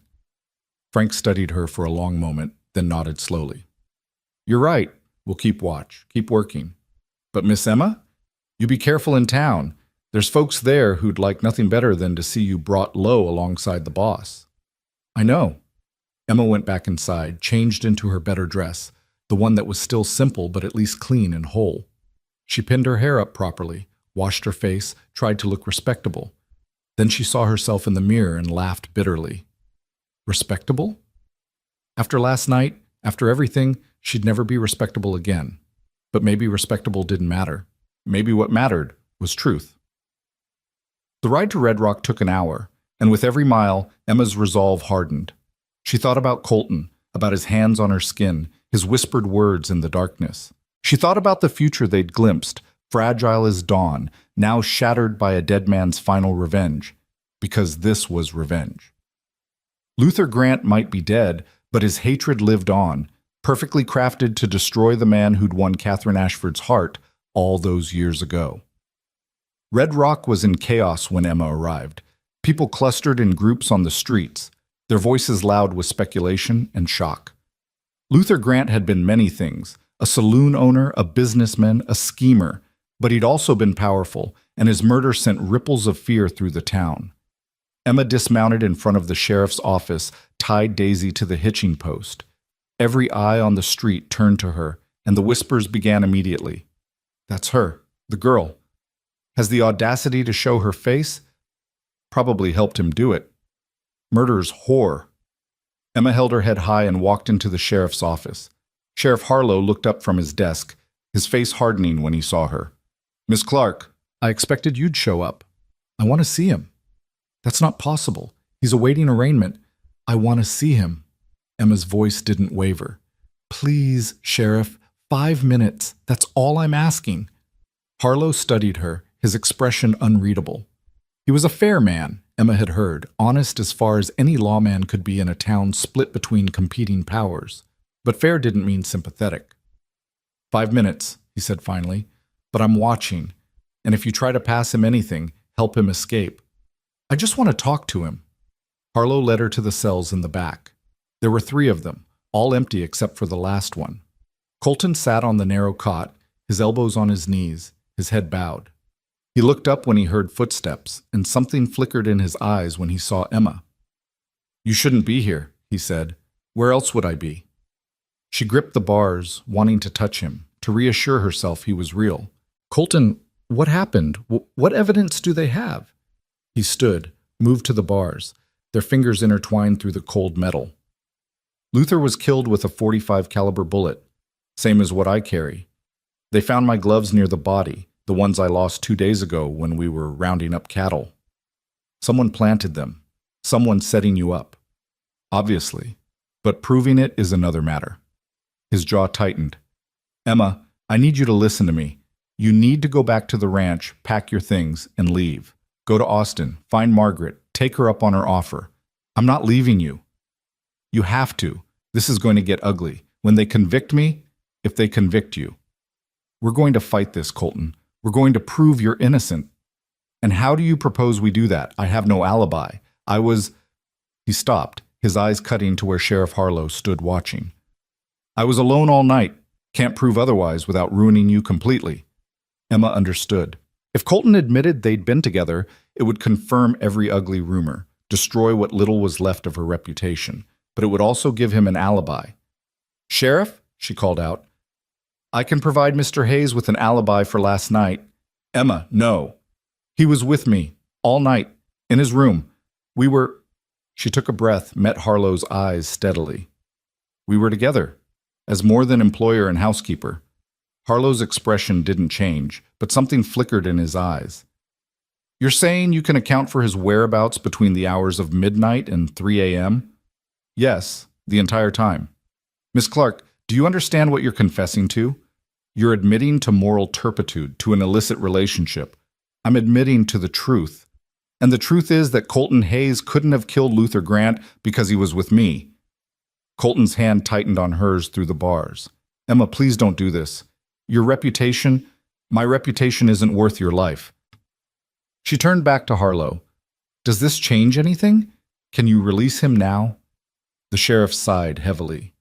I'm afraid not, Miss Clark. Your testimony is compromised by your obvious attachment to the accused. A good lawyer would tear it apart in court. You have every reason to lie to protect him. But I'm not lying. Maybe not, but proving that is a different matter entirely. Harlow moved toward the door. Your 5 minutes are up, Miss Clark.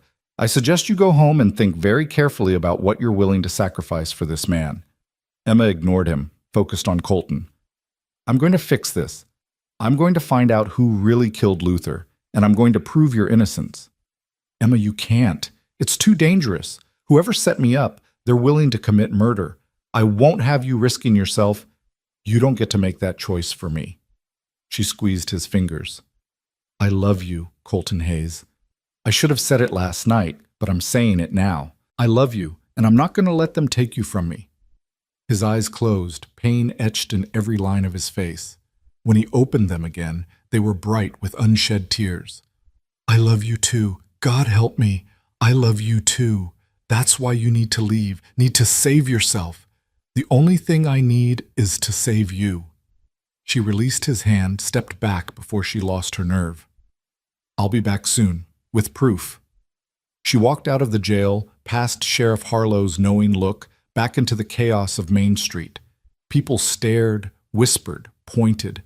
Emma heard every word, shameless, brazen, murderer's lover, and didn't care. She had work to do. Her first stop was the Silver Spur, Luther's saloon. It was closed, a black wreath on the door, but Emma could see movement inside. She tried the door, locked. She knocked, hard and insistent. A face appeared in the window. Pete, Luther's man from that day in the Lucky Dollar. He looked haggard, frightened. After a moment's hesitation, he opened the door a crack. Miss Clark, you shouldn't be here. I need to talk to you, Pete, about Mr. Grant's murder. I got nothing to say to you. Please, just 5 minutes. Emma softened her voice. I know you didn't like what Luther was doing toward the end. I saw it in your eyes that day he grabbed me. You're a decent man caught up in an indecent situation. Help me make it right. Pete's resolve wavered. He glanced over his shoulder, then opened the door wider. 5 minutes. That's all. Inside, the Silver Spur was dim and smelled of stale beer and cigar smoke. Pete led her to a table in the corner, as far from the windows as possible. What do you want to know? Who hated Luther enough to kill him? Pete laughed, the sound bitter. Shorter list would be who didn't hate him. Luther made enemies like other men make friends. But who hated him enough to frame Colton Hayes for it? Now that's the question, ain't it? Pete leaned back, studying her. You really love him, Hayes? Yes, and he didn't kill your boss. I know that. Hayes is a lot of things, but he's a straight shooter. If he wanted Luther dead, he'd have faced him in the street, not shot him in the back in his own office. Pete pulled out a cigarette, lit it with shaking hands, but proving that's going to be near impossible. Whoever did this knew what they were doing, knew how to make it look like Hayes was guilty. Who found the body? I did. Came in this morning to open up, found Luther slumped over his desk, 2 bullets in his chest, Hayes's gloves on the floor next to him. Pete shuddered. There was a note, too, clutched in Luther's hand. Emma's pulse quickened. A note? The sheriff didn't mention a note. He wouldn't. It's evidence. But I saw it before Harlow took it. Just 3 words. You were warned. Warned about what? That's what I can't figure. Luther never mentioned being threatened, being scared of anyone. He was the one doing the threatening, usually. Pete looked at her through the smoke. But there's something else. Something strange. What? The office was locked from the inside. I had to get the spare key from Luther's room upstairs. When I opened the door, the window was latched from the inside, too. It's like whoever killed him just vanished. Emma's mind raced. A locked room. A planted note. Hayes's gloves conveniently left behind. This wasn't just murder. It was theater, carefully staged to tell a specific story. Pete, I need to see the office. The crime scene. Can't do that, Miss Clark. Sheriff's got it sealed off. And besides, I could lose my job. He stopped, laughed bitterly. What am I saying? Luther's dead. I don't have a job anymore. None of us do. Please. You said yourself Hayes didn't do this. Help me prove it. Pete was quiet for a long moment, warring with himself. Then he stood, pulled out a key ring. 10 minutes. That's all I can give you. And if anyone asks, you broke in. I don't know nothing about it. The office was exactly as Pete had described, locked, sealed, untouched except for the removal of Luther's body. Emma stepped inside, her heart pounding, and tried to see what the sheriff had seen. The desk was massive, mahogany, expensive. Luther's blood stained the leather blotter where he'd fallen. The chair was pushed back, suggesting he'd stood at some point, maybe tried to run. 2 bullet holes in his chest, Pete had said. Quick, efficient, deadly. Colton's gloves lay on the floor, exactly where they'd been found. Emma picked them up, studied them. They were dusty, worn. The gloves Colton wore for ranch work. He'd complained about losing them when they were rounding up cattle, had mentioned he'd need to buy a new pair. Someone had found them, kept them, used them. Emma moved to the window. Latched from the inside, Pete had said. She examined the latch. It was secure, undisturbed. No sign of forced entry. She looked out at the alley below. A straight drop, 2 stories. No ledge, no handhold. The killer couldn't have escaped that way, which left the door. But the door had been locked from the inside. Unless... Emma crossed to the door, examined it closely. The lock was simple, the kind that could be turned with a key from either side. She knelt, studying the keyhole, and found what she was looking for. A tiny scratch, fresh, in the brass around the mechanism. Someone had locked the door from the outside using a key, making it look like it had been locked from within. It was clever, almost foolproof, but they'd been careless, left that one tiny mark. Find anything? Pete asked from the doorway. Maybe. Pete, who else has a key to this office? Just Luther and me, and now the sheriff, I suppose. Could anyone have made a copy, stolen yours, made an impression? Pete's face went pale. My keys were missing for a day last week. I thought I'd just misplaced them, found them in my coat pocket the next morning. But if someone took them, had time to make copies, then they could have locked the door from the outside, made it look impossible. Emma stood, her mind working furiously. Who had access to your coat? Who was here that day? Half the town. Luther was having a meeting with his business partners talking about expanding into Abilene. There must have been a dozen men in and out of here. Pete rubbed his face.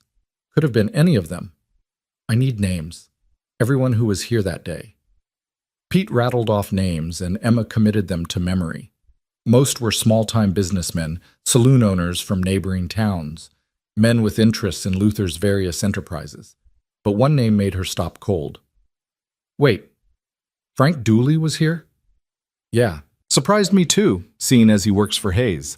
But he and Luther had some kind of business together, something about water rights on the boundary between their properties. Emma's stomach dropped. Frank, Colton's foreman, the man who'd apologized to her, who'd pledged to help find the real killer. Frank had access to the ranch, to Colton's things. Frank could have taken the gloves, could have made copies of Pete's keys, but why? What did Frank have to gain from Luther's death? Pete, what was Luther's relationship with Frank like? Contentious. They argued that day, actually. Luther wanted Frank to convince Hayes to sell some land, and Frank refused, said his loyalty was to Hayes, not to money. Luther didn't take it well. What did he say? Something about how loyalty to Hayes was a fool's errand, how Hayes was going down one way or another. Pete's eyes widened as he realized what he was saying. You think Luther was planning something? Something against Hayes? I think Luther's been planning against Colton for years. Ever since Catherine chose Colton over him. Emma moved to the desk, started going through the drawers. Most were empty now, contents taken as evidence. But in the bottom drawer, hidden under a false bottom, she found a leather journal. She opened it, scanned the pages. It was a record of sorts, dates, times, transactions, and running through it all like a poisonous thread were references to the Hayes problem. May 15th. Spoke with Dooley about water rights. Man's too loyal. Need to find another angle. June 3rd. The Clark girl arrived at Lucky Dollar. Interesting. Hayes has always had a weakness for strays. June 10. Plan forming. If I can't break Hayes's empire, I'll break his heart. Make him fall for the girl, then take her away. Or better yet, make him destroy himself trying to save her. August 2nd. Everything in place. Once Hayes is arrested, the town will demand justice. With him gone, his land becomes available, and I'll be there to snap it up for pennies on the dollar. Emma's hands shook as she read. Luther had orchestrated everything, from the beginning, from the moment he'd first seen her with Colton. He'd turned her into a weapon, used her as bait, planned for months to destroy the man he'd hated for decades. But the final entry, dated 2 days before Luther's death, made her blood run cold. Dooley's agreed. For $10,000 and a piece of the Hayes land, he'll make sure Colton hangs for my murder. Everything's arranged. Tomorrow night, I die a martyr, and Hayes dies a murderer. Justice, at last, for Catherine. Emma stared at the words, horror and understanding crashing over her. Frank Dooley. The loyal foreman, the man who'd worked for Colton for 10 years, who'd sworn to protect the ranch in Colton's absence. Frank had killed Luther Grant, and he'd done it to frame Colton for murder. But why would Frank agree? $10,000 was a fortune, yes, and a piece of Hayes land was valuable. But to betray a man he'd served for a decade, to condemn him to hang, what kind of man did that? A desperate man, Emma realized. A man with debts, perhaps, or a secret worth killing for. Pete, I need to borrow this journal. It's evidence. You can't just take evidence from a crime scene. I can if it proves Colton's innocence. Emma clutched the journal to her chest. This shows premeditation, shows that Luther planned his own death. The sheriff needs to see this. And he will. But if you walk out of here with that, you'll be arrested for tampering with evidence. Let me take it to Harlow. I found it, I'll say. He'll believe me. Emma hesitated, then nodded. Pete was right. She had no credibility in this town, no authority. But Pete, as Luther's employee, had every right to be going through his boss's things. Take it to him now and tell him to arrest Frank Dooley before he runs. Pete took the journal, his face grim. Frank Dooley. Never would have guessed. He seemed like a straight shooter. Luther knew how to find a man's price. Everyone has one. Emma headed for the door. I need to get back to the ranch. Warn the others. Miss Clark, wait. Pete's voice stopped her. There's one more thing. The note that was in Luther's hand. You were warned?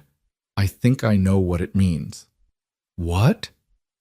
Luther had been getting threats, anonymous letters, someone telling him to leave Hayes alone, to stop his schemes. He laughed them off, said it was probably Hayes himself trying to scare him. But what if it wasn't Hayes? What if it was Dooley, trying to warn Luther that he was in over his head? Emma's mind raced. If Frank had been warning Luther, trying to get him to back out of the plan, and Luther refused, maybe Frank had killed him to keep himself safe, to silence the one person who could expose his treachery. It made a terrible kind of sense. Get that journal to the sheriff, Emma said. I'm going back to the ranch. She rode hard, pushing Daisy faster than was probably wise. The sun was high now, the day bright and clear. But in Emma's mind, storm clouds gathered. Frank Dooley was at the ranch, with the other men, with access to guns and horses, and any number of ways to disappear before the law could catch him. And if he realized Emma knew the truth, if he felt cornered, Emma urged Daisy faster. She was a mile from the ranch when she saw the smoke. Not a lot at first, just a thin column rising from beyond the next hill. But as she crested the rise, her heart stopped. The barn was burning. Flames licked at the wooden structure, sending black smoke billowing into the clear sky. She could hear cattle bellowing in panic, see ranch hands running with buckets, fighting a losing battle against the fire. And standing apart from it all, watching the chaos with cold satisfaction, was Frank Dooley. Emma didn't think. She rode straight for him, fury overwhelming caution. Frank turned at the sound of hoofbeats, his eyes widening when he saw her. Miss Clark, thank God you're here. The barn just went up. We think it was an ember from the forge. Liar. Emma dismounted, her voice shaking with rage.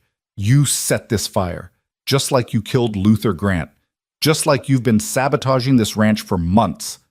Frank's expression shifted, the concerned foreman replaced by something cold and calculating. Careful, Miss Clark. That's a serious accusation. I found Luther's journal. I know about your deal, about the $10,000, about everything.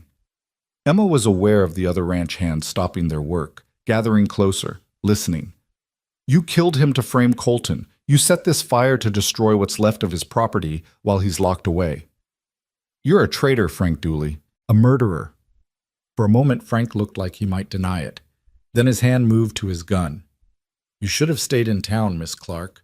Should have kept your pretty nose out of things that don't concern you. Tom stepped forward, his own hand on his weapon. Frank, what the hell are you doing? Collecting what's owed to me.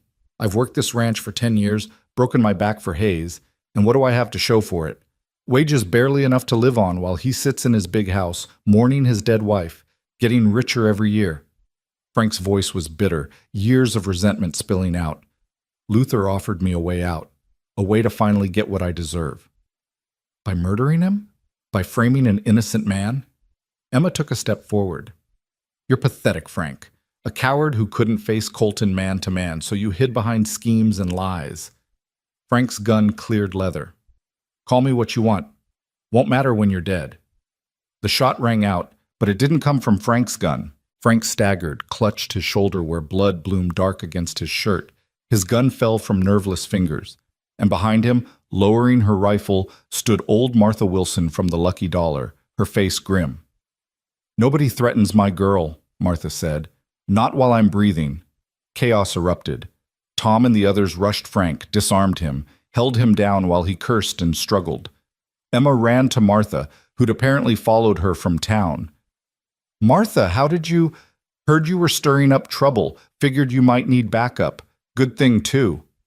Martha's hands were steady on her rifle. This the man who killed Luther? Yes, and he's going to hang for it. Emma turned to Tom. Someone ride to town, get the sheriff. Tell him we have Luther Grant's real killer, and we have the evidence to prove it. As Tom mounted up and rode hard for Red Rock, Emma looked at the burning barn, at Frank bleeding and cursing on the ground, at the ranch hands who'd stood ready to defend her. The fire was spreading, but it could be contained. The damage could be repaired. and Colton could come home.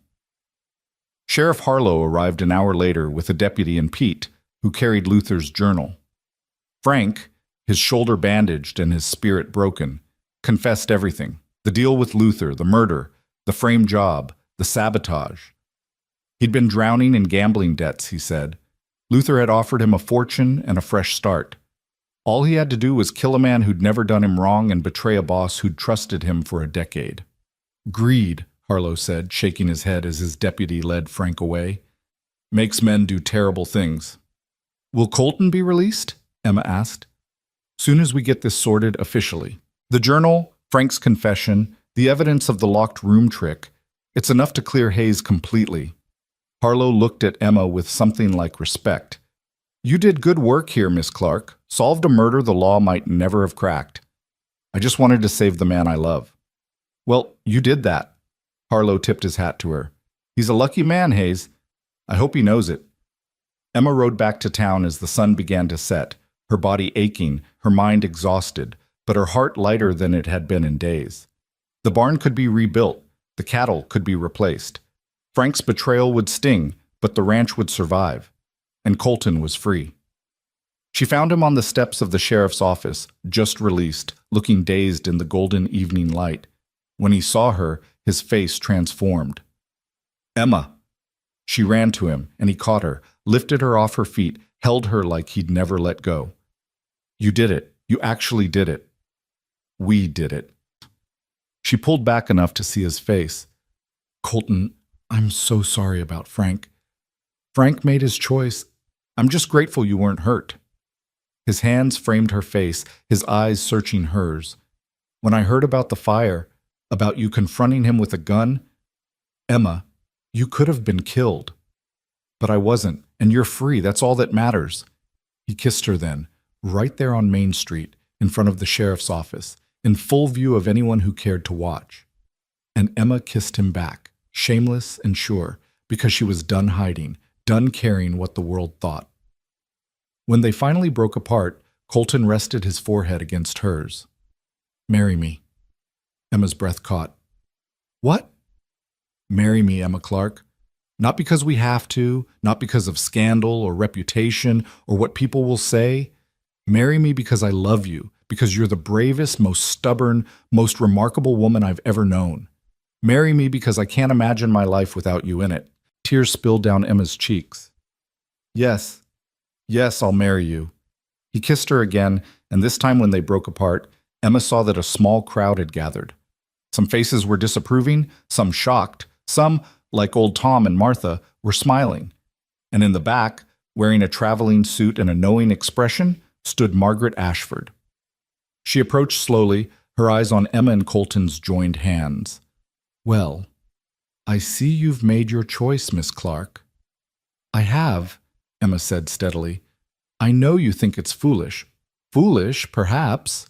Margaret's stern expression softened into something almost like a smile. But then, the best things in life usually are. Catherine would have approved, I think. She always said Colton needed someone who wouldn't break under pressure, someone who'd fight for him as fiercely as he fought for everyone else. She looked at Colton. You've found that, it seems. Try not to waste it this time. I won't, Colton promised. I've learned my lesson about taking second chances for granted. Margaret nodded, seemingly satisfied. Then I suppose I should congratulate you both and offer my services as matron of honor, if you'll have me. Emma blinked in surprise. You'd do that? After everything you said? I said you were making a mistake. I didn't say I wouldn't support you through it. Margaret's smile turned wry. Besides, someone needs to make sure you two actually make it to the altar without causing another scandal. Colton laughed, the sound free and genuine. We'd be honored to have you, Margaret. As they stood there, Colton and Emma, Margaret and Martha, Tom and the gathering townspeople, Emma felt something shift in the air.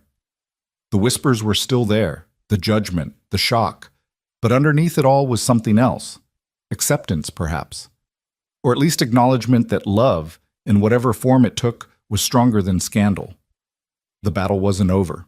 Red Rock would talk for years about the saloon girl and the rancher, about the murder and the betrayal, about everything that had happened. But Emma didn't care anymore. She had Colton, she had a future. She had people who stood with her, and that, she realized, was worth any price the world demanded. They rode back to the ranch together as darkness fell, and this time when Emma crossed the threshold of the Hayes house, it wasn't as a housekeeper or an employee or a temporary guest. It was as the future Mrs. Hayes, as home. The weeks that followed Luther's death and Frank's arrest brought a strange peace to the Hayes ranch.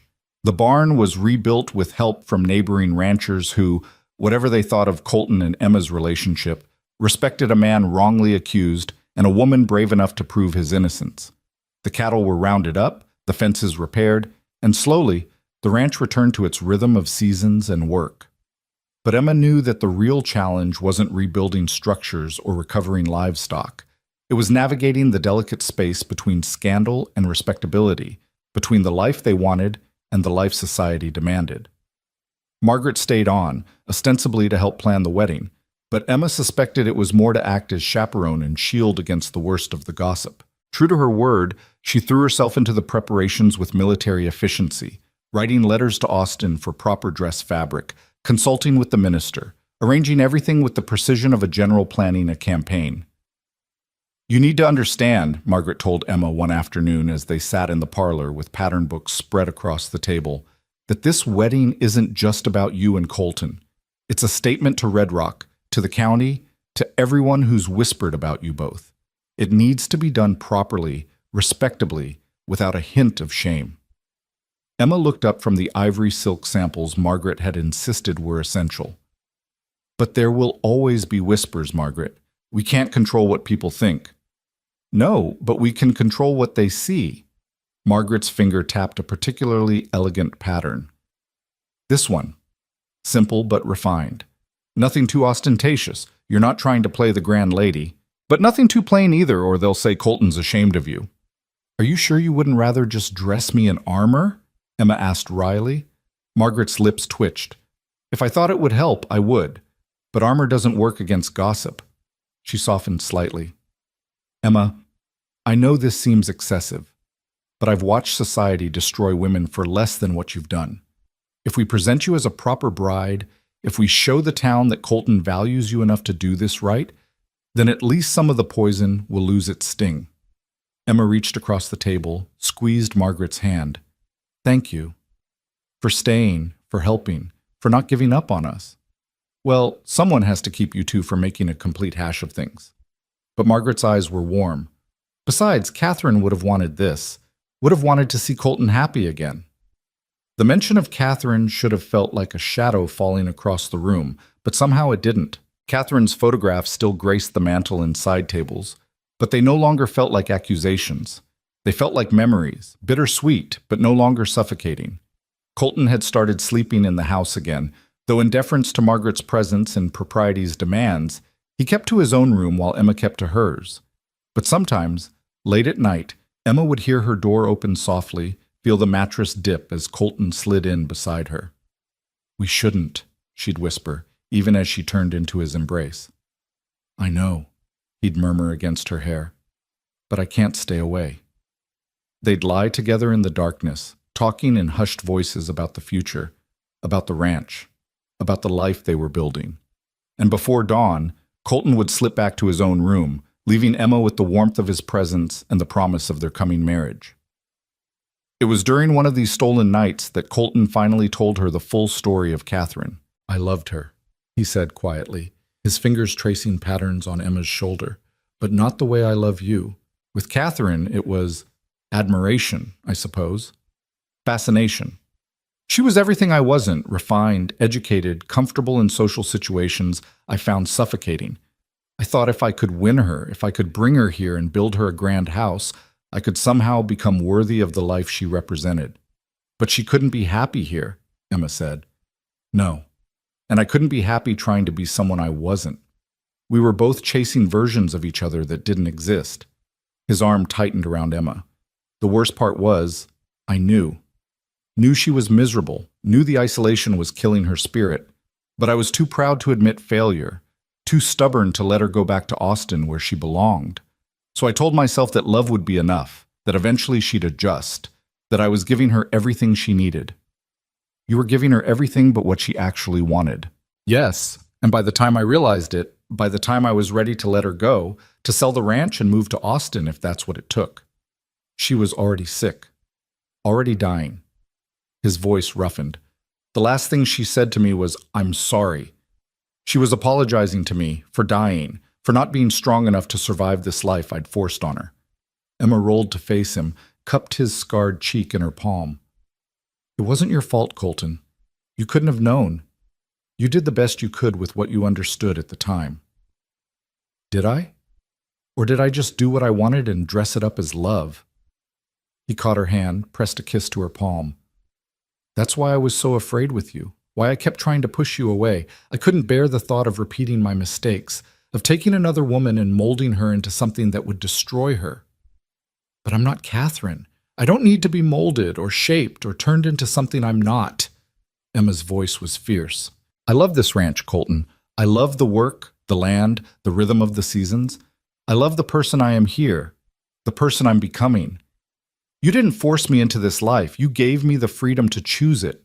I know, and that's the difference, isn't it? That's what I didn't understand before." He pulled her close, breathed in the scent of her hair. Choice. Catherine never really chose this life. She chose me, or the idea of me, but not this.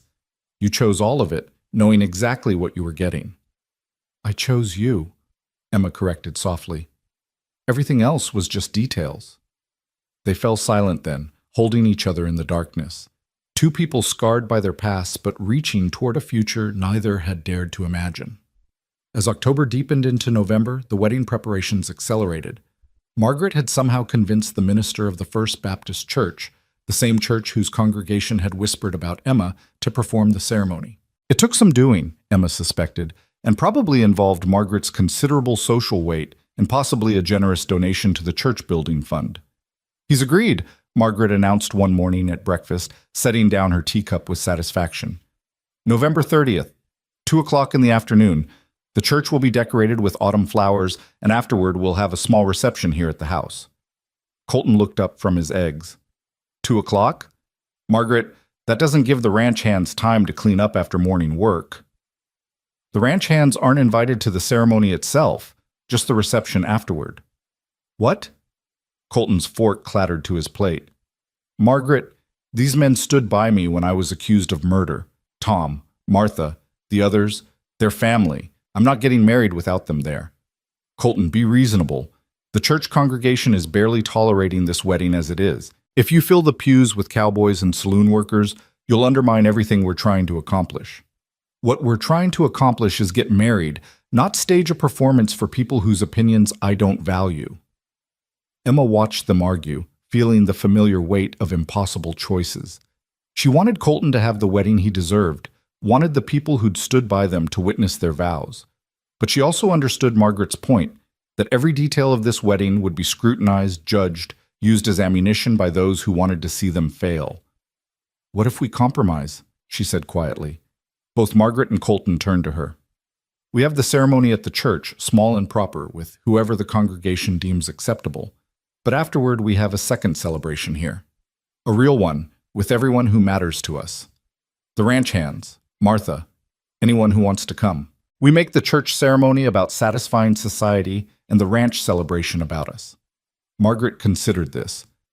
It could work. 2 separate events, each serving its purpose. The church ceremony gives you respectability, the ranch celebration gives you authenticity. Colton reached across the table, took Emma's hand. "You sure you want to do this? Play their game?" "I'm sure I want to marry you. If playing their game for an hour gets us there, then it's worth it." She squeezed his fingers. "Besides, the ranch celebration is the one I'll actually remember, the one that matters." And so it was decided. The church ceremony would be small, formal, attended by Red Rock's respectable citizens, and overseen by Margaret's exacting standards. The ranch celebration would be everything the church ceremony wasn't: loud, joyful, real. But first, Emma needed a dress. Margaret had ordered fabric from Austin, but it was Emma who sat with the seamstress, a quiet woman named Mrs. Chen, who'd come to Texas from San Francisco and set up shop in Red Rock, despite the town's suspicion of outsiders. "You want simple," Mrs. Chen said. her measuring tape moving with practiced efficiency. But not too simple. Want to show you're a lady, but not trying too hard to be one. Exactly. Emma stood still as Mrs. Chen pinned and measured. I don't want to look like I'm pretending to be something I'm not. Smart girl. Mrs. Chen stepped back, studied Emma critically. You have good bones, good posture. We make you a dress that shows this. Ivory silk, fitted bodice, simple skirt, no fuss, no frills, just clean lines and good fabric. That sounds perfect. Mrs. Chen smiled, the first real warmth Emma had seen from her. You're braver than most women I know. Not many would face this town the way you have. I don't feel brave. Most days I feel like I'm barely holding myself together. Bravery isn't not being scared. Bravery is being scared and doing it anyway. Mrs. Chen resumed her work, pinning fabric with quick, sure movements. You love him, Mr. Hayes? More than I thought it was possible to love anyone. Then the rest doesn't matter. Let them talk. Let them judge. You have love, and that's more than most of them will ever know. The words stayed with Emma as she left the seamstress shop, as she walked through Red Rock's streets feeling the weight of eyes and whispers. Mrs. Chen was right. She had love. Real, solid, tested love. What did the rest matter against that? But the rest did matter in small, cutting ways that accumulated like paper cuts. The church ladies who crossed the street to avoid her, the shopkeeper who suddenly couldn't find the items she needed, the children who stared and pointed until their mothers pulled them away. Even kindness felt barbed sometimes. Mrs. Ashford, the banker's wife who'd once called her shameless, now spoke to her with brittle politeness that was somehow worse than outright hostility. Emma endured it all with her head high and her expression serene, but at night, alone in her room before Colton's secret visits, she sometimes allowed herself to cry. Not from regret, she'd choose this path again in a heartbeat, but from the sheer exhaustion of being constantly judged, constantly on display, constantly having to prove her worth to people who'd already decided she had none. It was Martha who found her one such night, sitting on the porch steps with tears streaming down her face. Oh, honey, Martha sat beside her, pulled Emma's head onto her shoulder. Let it out. No shame in crying. I'm so tired, Martha. Tired of fighting, tired of proving myself, tired of caring what they think while pretending I don't. I know. Martha stroked Emma's hair like a mother would. But you're almost there. Just a few more weeks, and you'll be Mrs. Hayes. Legal, proper, respectable. And then let them try to look down on you. They'll still find a way. I'll always be the saloon girl who trapped Colton Hayes. Let them think what they want. You and I know the truth. That boy was drowning in grief until you came along. You didn't trap him. You saved him. Martha pulled back, looked Emma in the eye. And you know what else? Every woman in this town wishes she had what you have. A man who looks at her like she hung the moon. A man who'd face down a mob for her. A man who'd give up his pride and his reputation just to keep her safe. That's why they hate you, Emma. Not because you're a saloon girl, because you won. Emma laughed through her tears. Won what? Everything they want and can't have. Real love, real passion, real life. Martha stood, helped Emma to her feet. Now wipe those tears and get some sleep. You've got a wedding to prepare for, and I'll be damned if you walk down that aisle looking anything less than triumphant. The day of the wedding dawned cold and clear, the kind of November morning where frost painted the grass silver and breath came in visible clouds. Emma woke in her room at the ranch, the last morning she'd wake here unmarried, and allowed herself a moment of quiet reflection. 6 weeks ago, she'd been a saloon girl with no prospects and a ruined reputation. Now she was about to marry the richest man in the county, to become mistress of this ranch, to claim a future she'd never dared to dream possible. The transformation should have felt impossible. Instead, it felt inevitable, like every hard moment, every humiliation, every small victory had been leading her here. Margaret swept in with breakfast on a tray and a schedule that would make a general proud. Eat. Then we start your toilette. The carriage leaves for town at noon sharp, which gives us 3 hours to make you presentable. Only 3 hours? Emma teased. Better make it 4 to be safe. Margaret's lips twitched. You're in a good mood. I'm getting married. Why wouldn't I be? Most brides are nervous. I'm terrified, Emma admitted, but also happy. Is it possible to be both? Not only possible, but required, I think. Margaret set down the tray, sat on the edge of the bed. Emma, I need to ask you something, and I need you to answer honestly. Emma's stomach tightened. All right. Do you love him? Really love him, not just gratitude or obligation or fear of having nowhere else to go?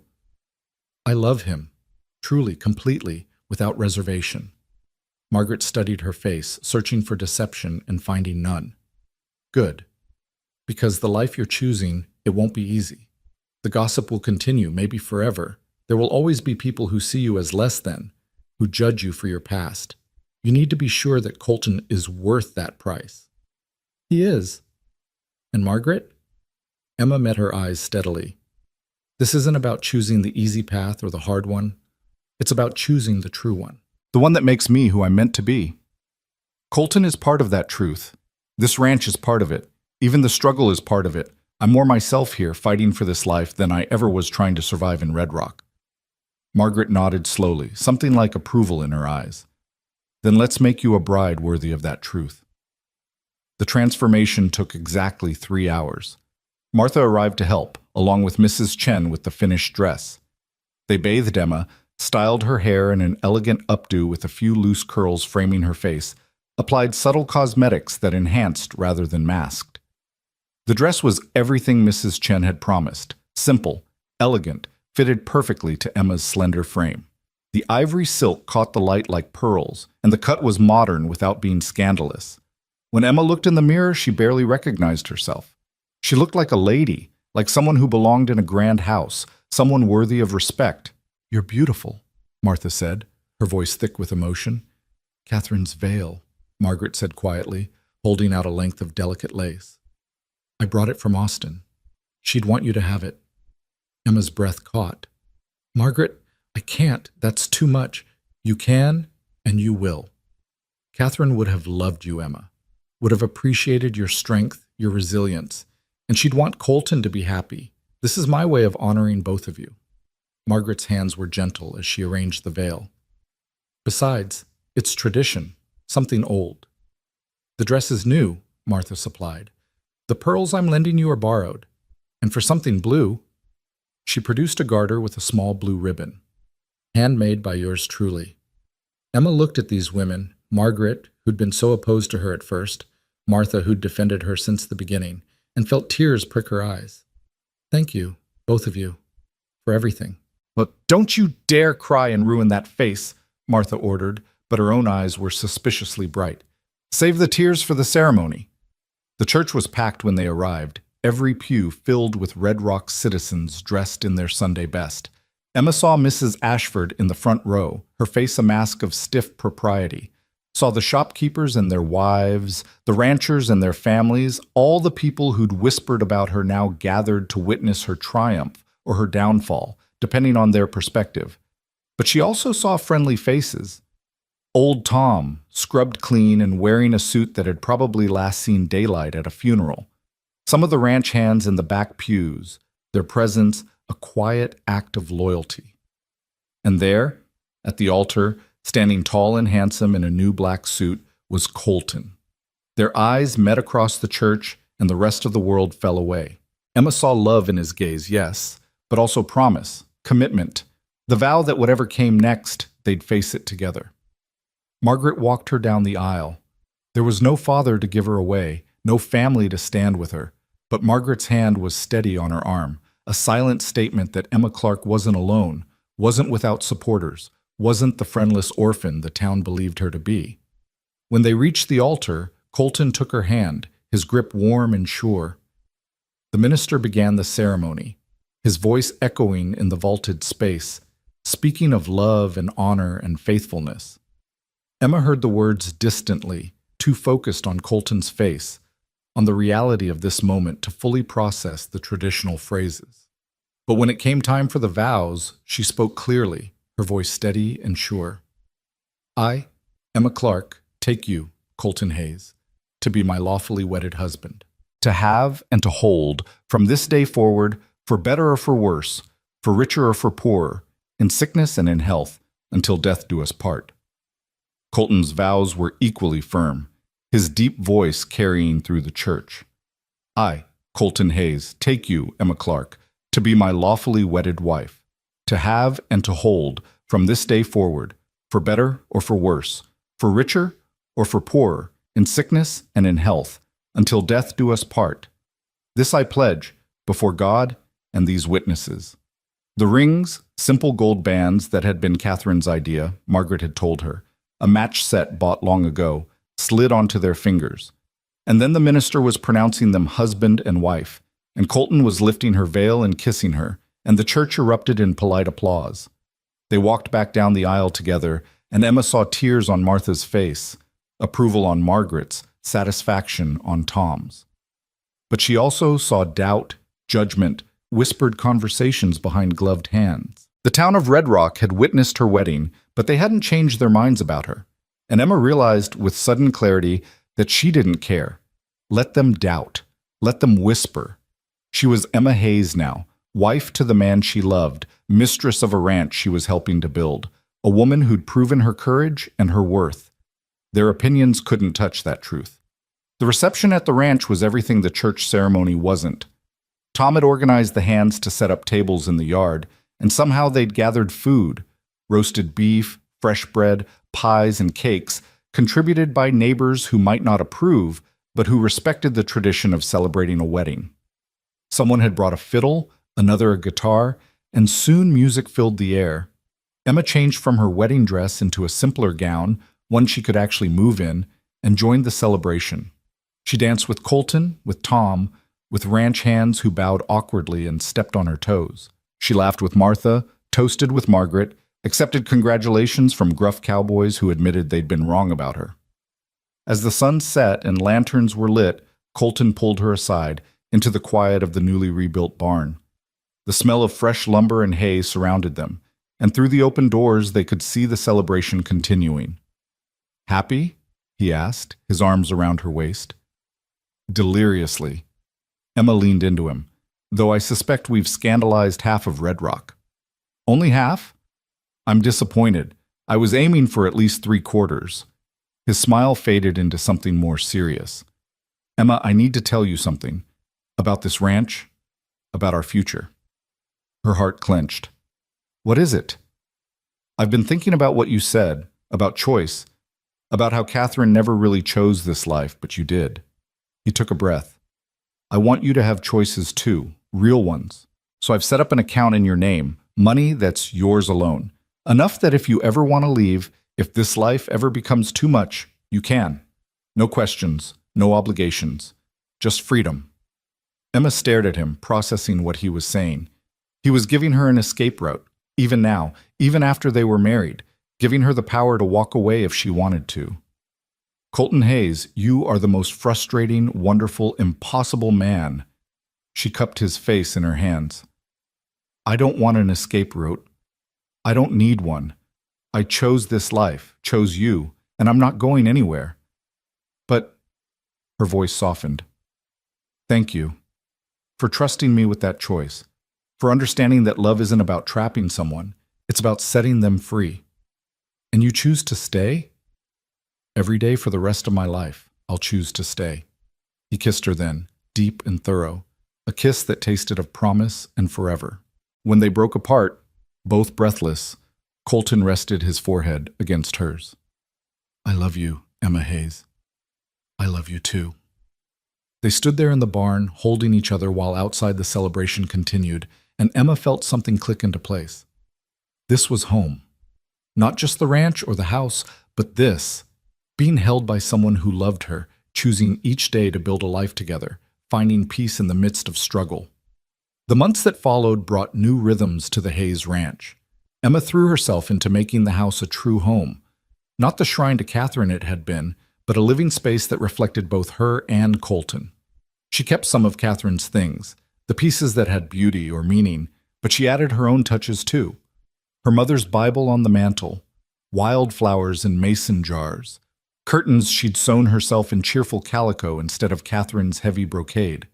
The ranch prospered. With Frank's betrayal exposed, Colton hired a new foreman, a grizzled veteran named Jack Monroe, who'd worked with Colton years ago in Abilene. Jack was fair, competent, and utterly uninterested in the gossip about Emma's past.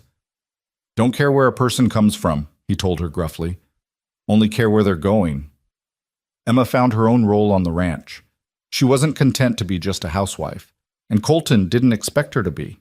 She learned the books, helped manage the accounts, discovered she had a head for numbers and business. She learned to ride properly, to help with roundups when extra hands were needed. She planted a garden, not the pretentious formal garden Catherine had attempted, but a practical kitchen garden that fed the household in the hands. Red Rock slowly, grudgingly, began to accept her. It helped that she was now legally married, respectable in the eyes of the law, if not the church ladies. It helped that she conducted herself with dignity, never responding to provocations, never sinking to the level of those who still whispered. And it helped that the ranch continued to thrive under her and Colton's partnership, providing employment and contributing to the town's economy. But acceptance came at a cost Emma hadn't fully anticipated. Mrs. Ashford began inviting her to teas, making it clear that as Mrs. Hayes, Emma had social obligations to fulfill. Emma found herself sitting in parlors with women who'd once called her shameless, making polite conversation about weather and recipes, pretending the past had never happened. "I hate it," she confessed to Colton one night. "Sitting there, drinking tea with women who despise me, pretending everything's fine." "Then don't go," Colton said simply. "You don't owe them anything." "But I owe you. Your reputation, your business relationships. If I snub the town's leading ladies, it could hurt the ranch." "The ranch will survive. Your happiness matters more."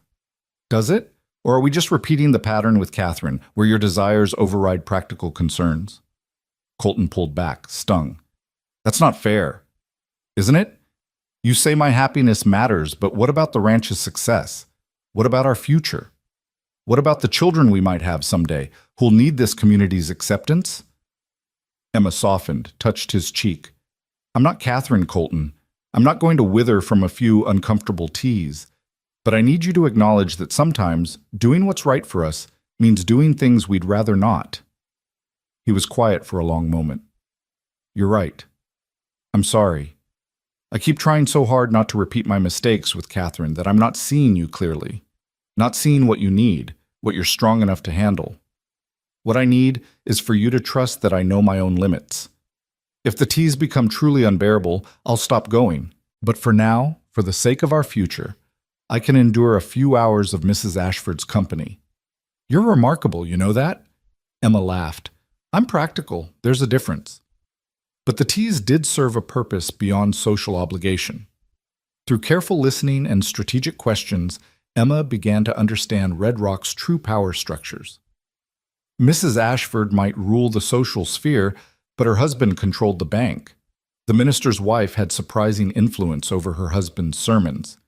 The widow Peterson, quiet and unassuming, was the one everyone turned to for advice. Emma filed away these observations, understanding that knowledge was power. If she was going to truly belong in Red Rock, if she was going to protect her and Colton's interests, she needed to understand how the town really worked. It was during one of these teas in March of the following year that Emma learned she was pregnant. She'd suspected for a few weeks. Her monthly courses had stopped. She'd been tired and queasy in the mornings. But it was Mrs. Peterson, the widow, who confirmed it with a knowing look and a quiet word. "You have the glow, dear, and I noticed you didn't touch the oysters. When do you think it happened?" Emma did quick mental calculations. "January, probably. Maybe late December." Mrs. Peterson smiled. "A fall baby, then. How lovely.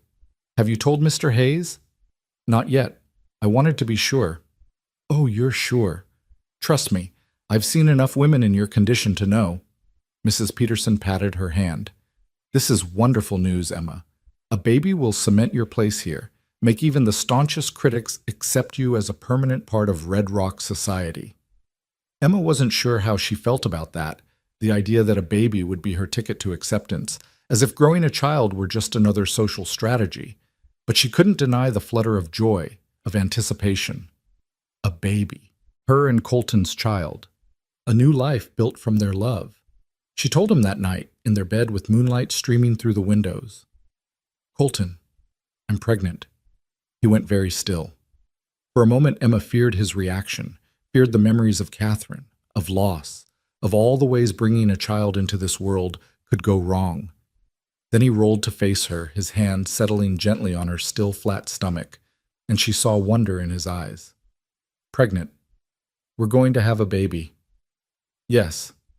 In the fall, probably October." October. He said it like he was testing the word, tasting its possibilities.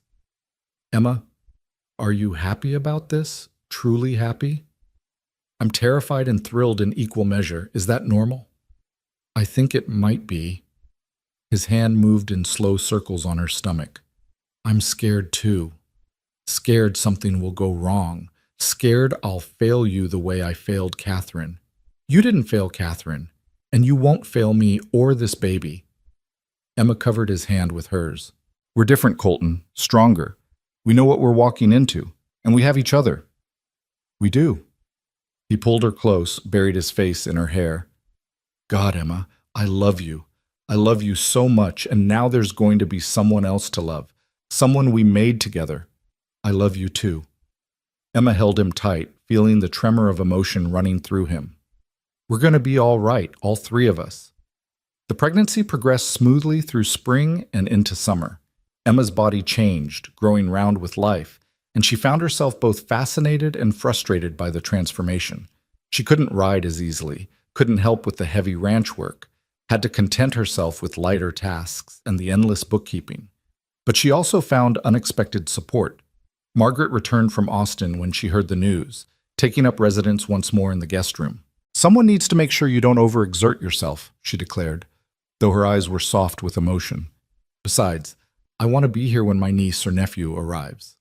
Martha came by regularly, bringing wisdom gleaned from delivering half the babies in Red Rock over the years. Even Mrs. Ashford, in her stiff way, offered advice on nurseries and layettes and all the necessities of bringing a child into the world. The town's attitude shifted subtly. Emma was no longer just the former saloon girl who'd married Colton Hayes. She was a mother-to-be, a respectable matron, someone investing in Red Rock's future. The whispers didn't stop entirely, but they changed flavor, less vicious, more speculative. Would the baby look like Colton or Emma? Would it be a boy to inherit the ranch or a girl to spoil? Emma endured it all with the same dignity she'd shown since arriving at the ranch. She attended teas when she could, managed the household, supported Colton in his business dealings, and prepared for the baby with a mixture of practicality and wonder. In August, disaster struck. A late summer storm rolled through, bringing lightning and wind that sparked fires across the dry grasslands. The Hayes Ranch lost a section of grazing land, some fencing, and worst of all, a portion of the herd trapped in a box canyon when the fire swept through. Emma stood on the porch, watching the orange glow on the horizon, one hand on her swollen belly. She was 7 months along, too pregnant to help fight the fire, too worried to rest.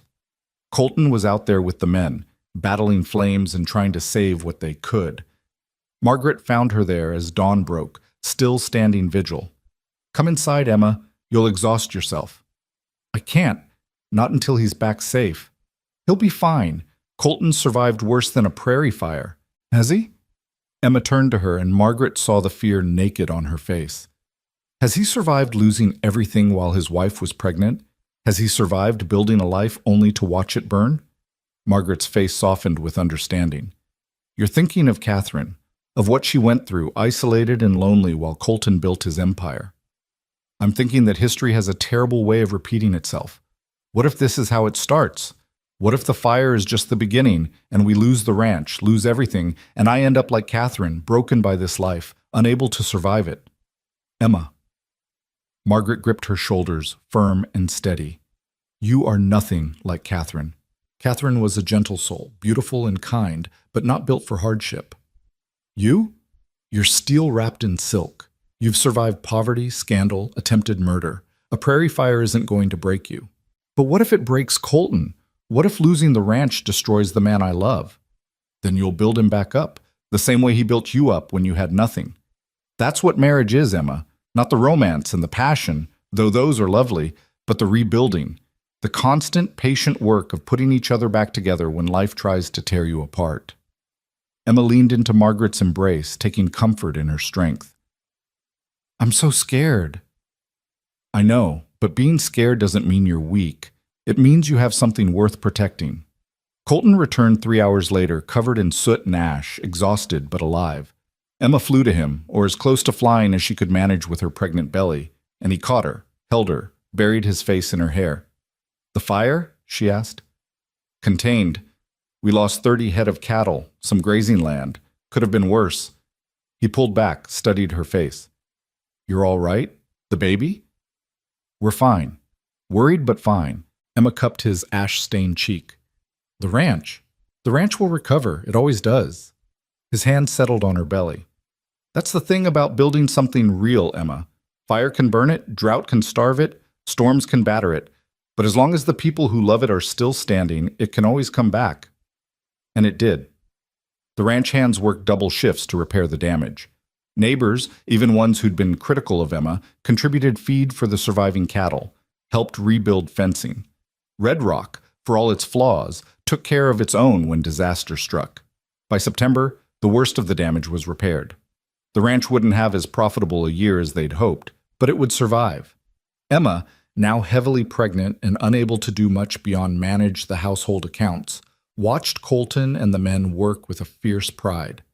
This was what they'd built together. Not just a ranch, not just a marriage, but a life that could weather storms, literal and figurative, and emerge stronger. On October 15th, as autumn painted the hills in gold and crimson, Emma went into labor. It was long, hard work. Fitting, she thought through the pain, that bringing new life into the world should be as much labor as building a ranch or rebuilding a reputation. Martha attended her, with Margaret hovering anxiously and Colton pacing outside the room, barred from entry by tradition and Martha's firm orders. He'll just get in the way, Martha declared. Men always do at birthings. But when the baby finally came, a daughter, small but healthy, with a powerful set of lungs, Martha relented and let Colton in. He stood frozen in the doorway, staring at Emma holding their daughter, his face cycling through more emotions than Emma could count. Then he crossed to the bed, sank down beside them, and touched the baby's tiny hand with one calloused finger. She's perfect, he whispered. She is. Emma was exhausted, wrung out, but filled with a joy so profound it hurt. Do you want to hold her? Colton took their daughter with exquisite care, cradling her like she was made of glass. The baby opened her eyes, dark blue, they'd probably change, and seemed to study her father's face with solemn intensity. Hello, little one, Colton murmured.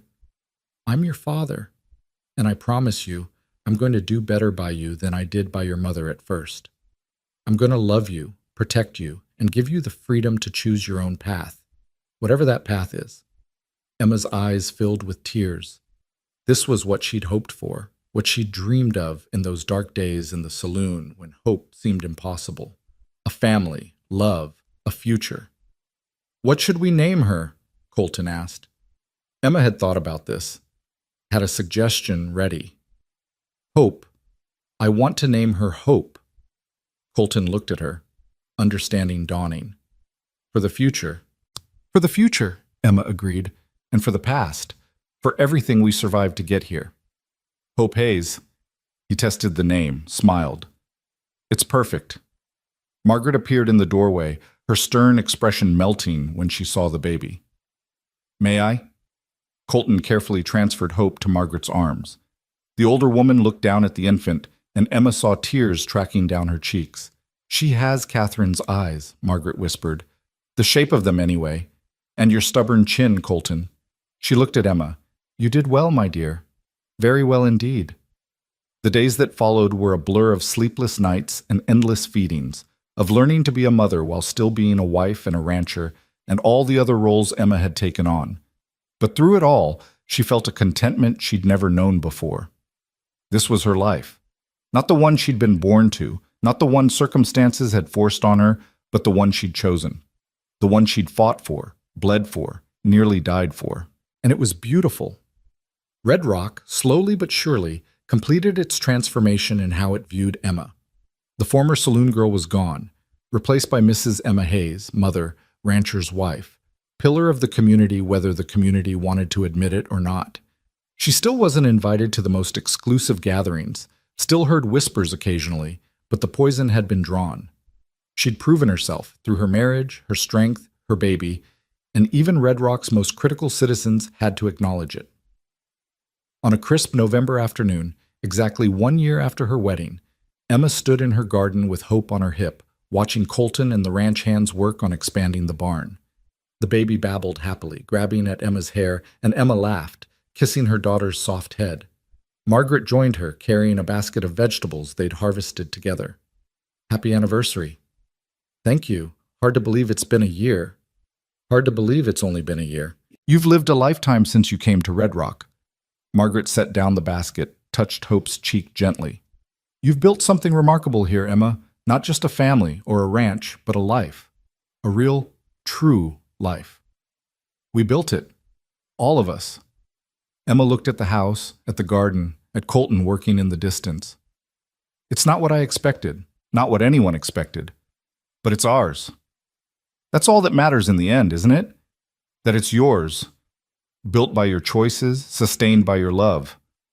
Colton noticed them watching and walked over, wiping sweat from his brow. "Are my 2 favorite ladies conspiring against me?" "3 favorite ladies," Emma corrected, jostling Hope, who giggled. "And yes, we're plotting your downfall. We've decided to take over the ranch entirely. About time. I've been waiting for you to realize you could run this place better without me." He pulled Emma close, careful of the baby between them, and kissed her forehead. "Happy anniversary, Mrs. Hayes." "Happy anniversary, Mr. Hayes." They stood there in the garden, the 3 of them, while Margaret discreetly retreated to give them privacy. Hope cooed and grabbed at Colton's collar, and Emma leaned into her husband's strength, feeling the solid reality of everything they'd built. "Do you ever regret it?" Colton asked quietly. "Choosing this life, choosing me? You could have gone to Austin with Margaret, could have had an easier path." Emma looked up at him, at the face she loved, scarred and weathered and beautiful to her. "Not for a single moment. This path, our path, it's exactly where I'm meant to be. Even with all the struggle, all the judgment, especially because of that. The struggle made us strong. The judgment taught us what really matters, and all of it, every hard moment, every small victory, led us here." She shifted Hope to her other hip, took Colton's hand. "You told me once that I was still a virgin, and you said, 'Not for long, sweetheart.' Do you remember?"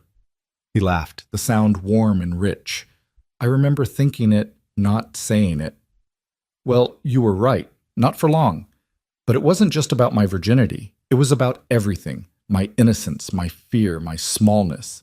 You saw who I could become, and you chose me anyway, not despite my flaws, but with them. And that's why I chose you back, why I choose you every day." Colton's eyes were suspiciously bright. "I love you, Emma Hayes. I loved you when you were a frightened saloon girl with too much pride and not enough hope. I loved you when you stood up to a mob and solved a murder and proved everyone wrong. And I love you now, standing in our garden with our daughter, having built a life I never thought I deserved. You deserve this. We both do." Emma rose on her toes, kissed him softly. "We chose each other, Colton, and we keep choosing each other. That's the real love story, not the rescue or the scandal or the dramatic moments. Just the daily choice to stay, to fight, to build something real." Hope chose that moment to grab both their faces, bringing them together with baby strength, making them laugh. And there, in the garden Emma had planted, on the ranch they'd fought for, with their daughter between them and their future stretching bright ahead, Emma and Colton Hayes held each other close. They'd started with scandal and suspicion, with a virgin's cry and a cowboy's vow. But they'd built something stronger than gossip, deeper than judgment, more enduring than any obstacle Red Rock could throw at them. They'd built love, real, tested, chosen love, and it was forever.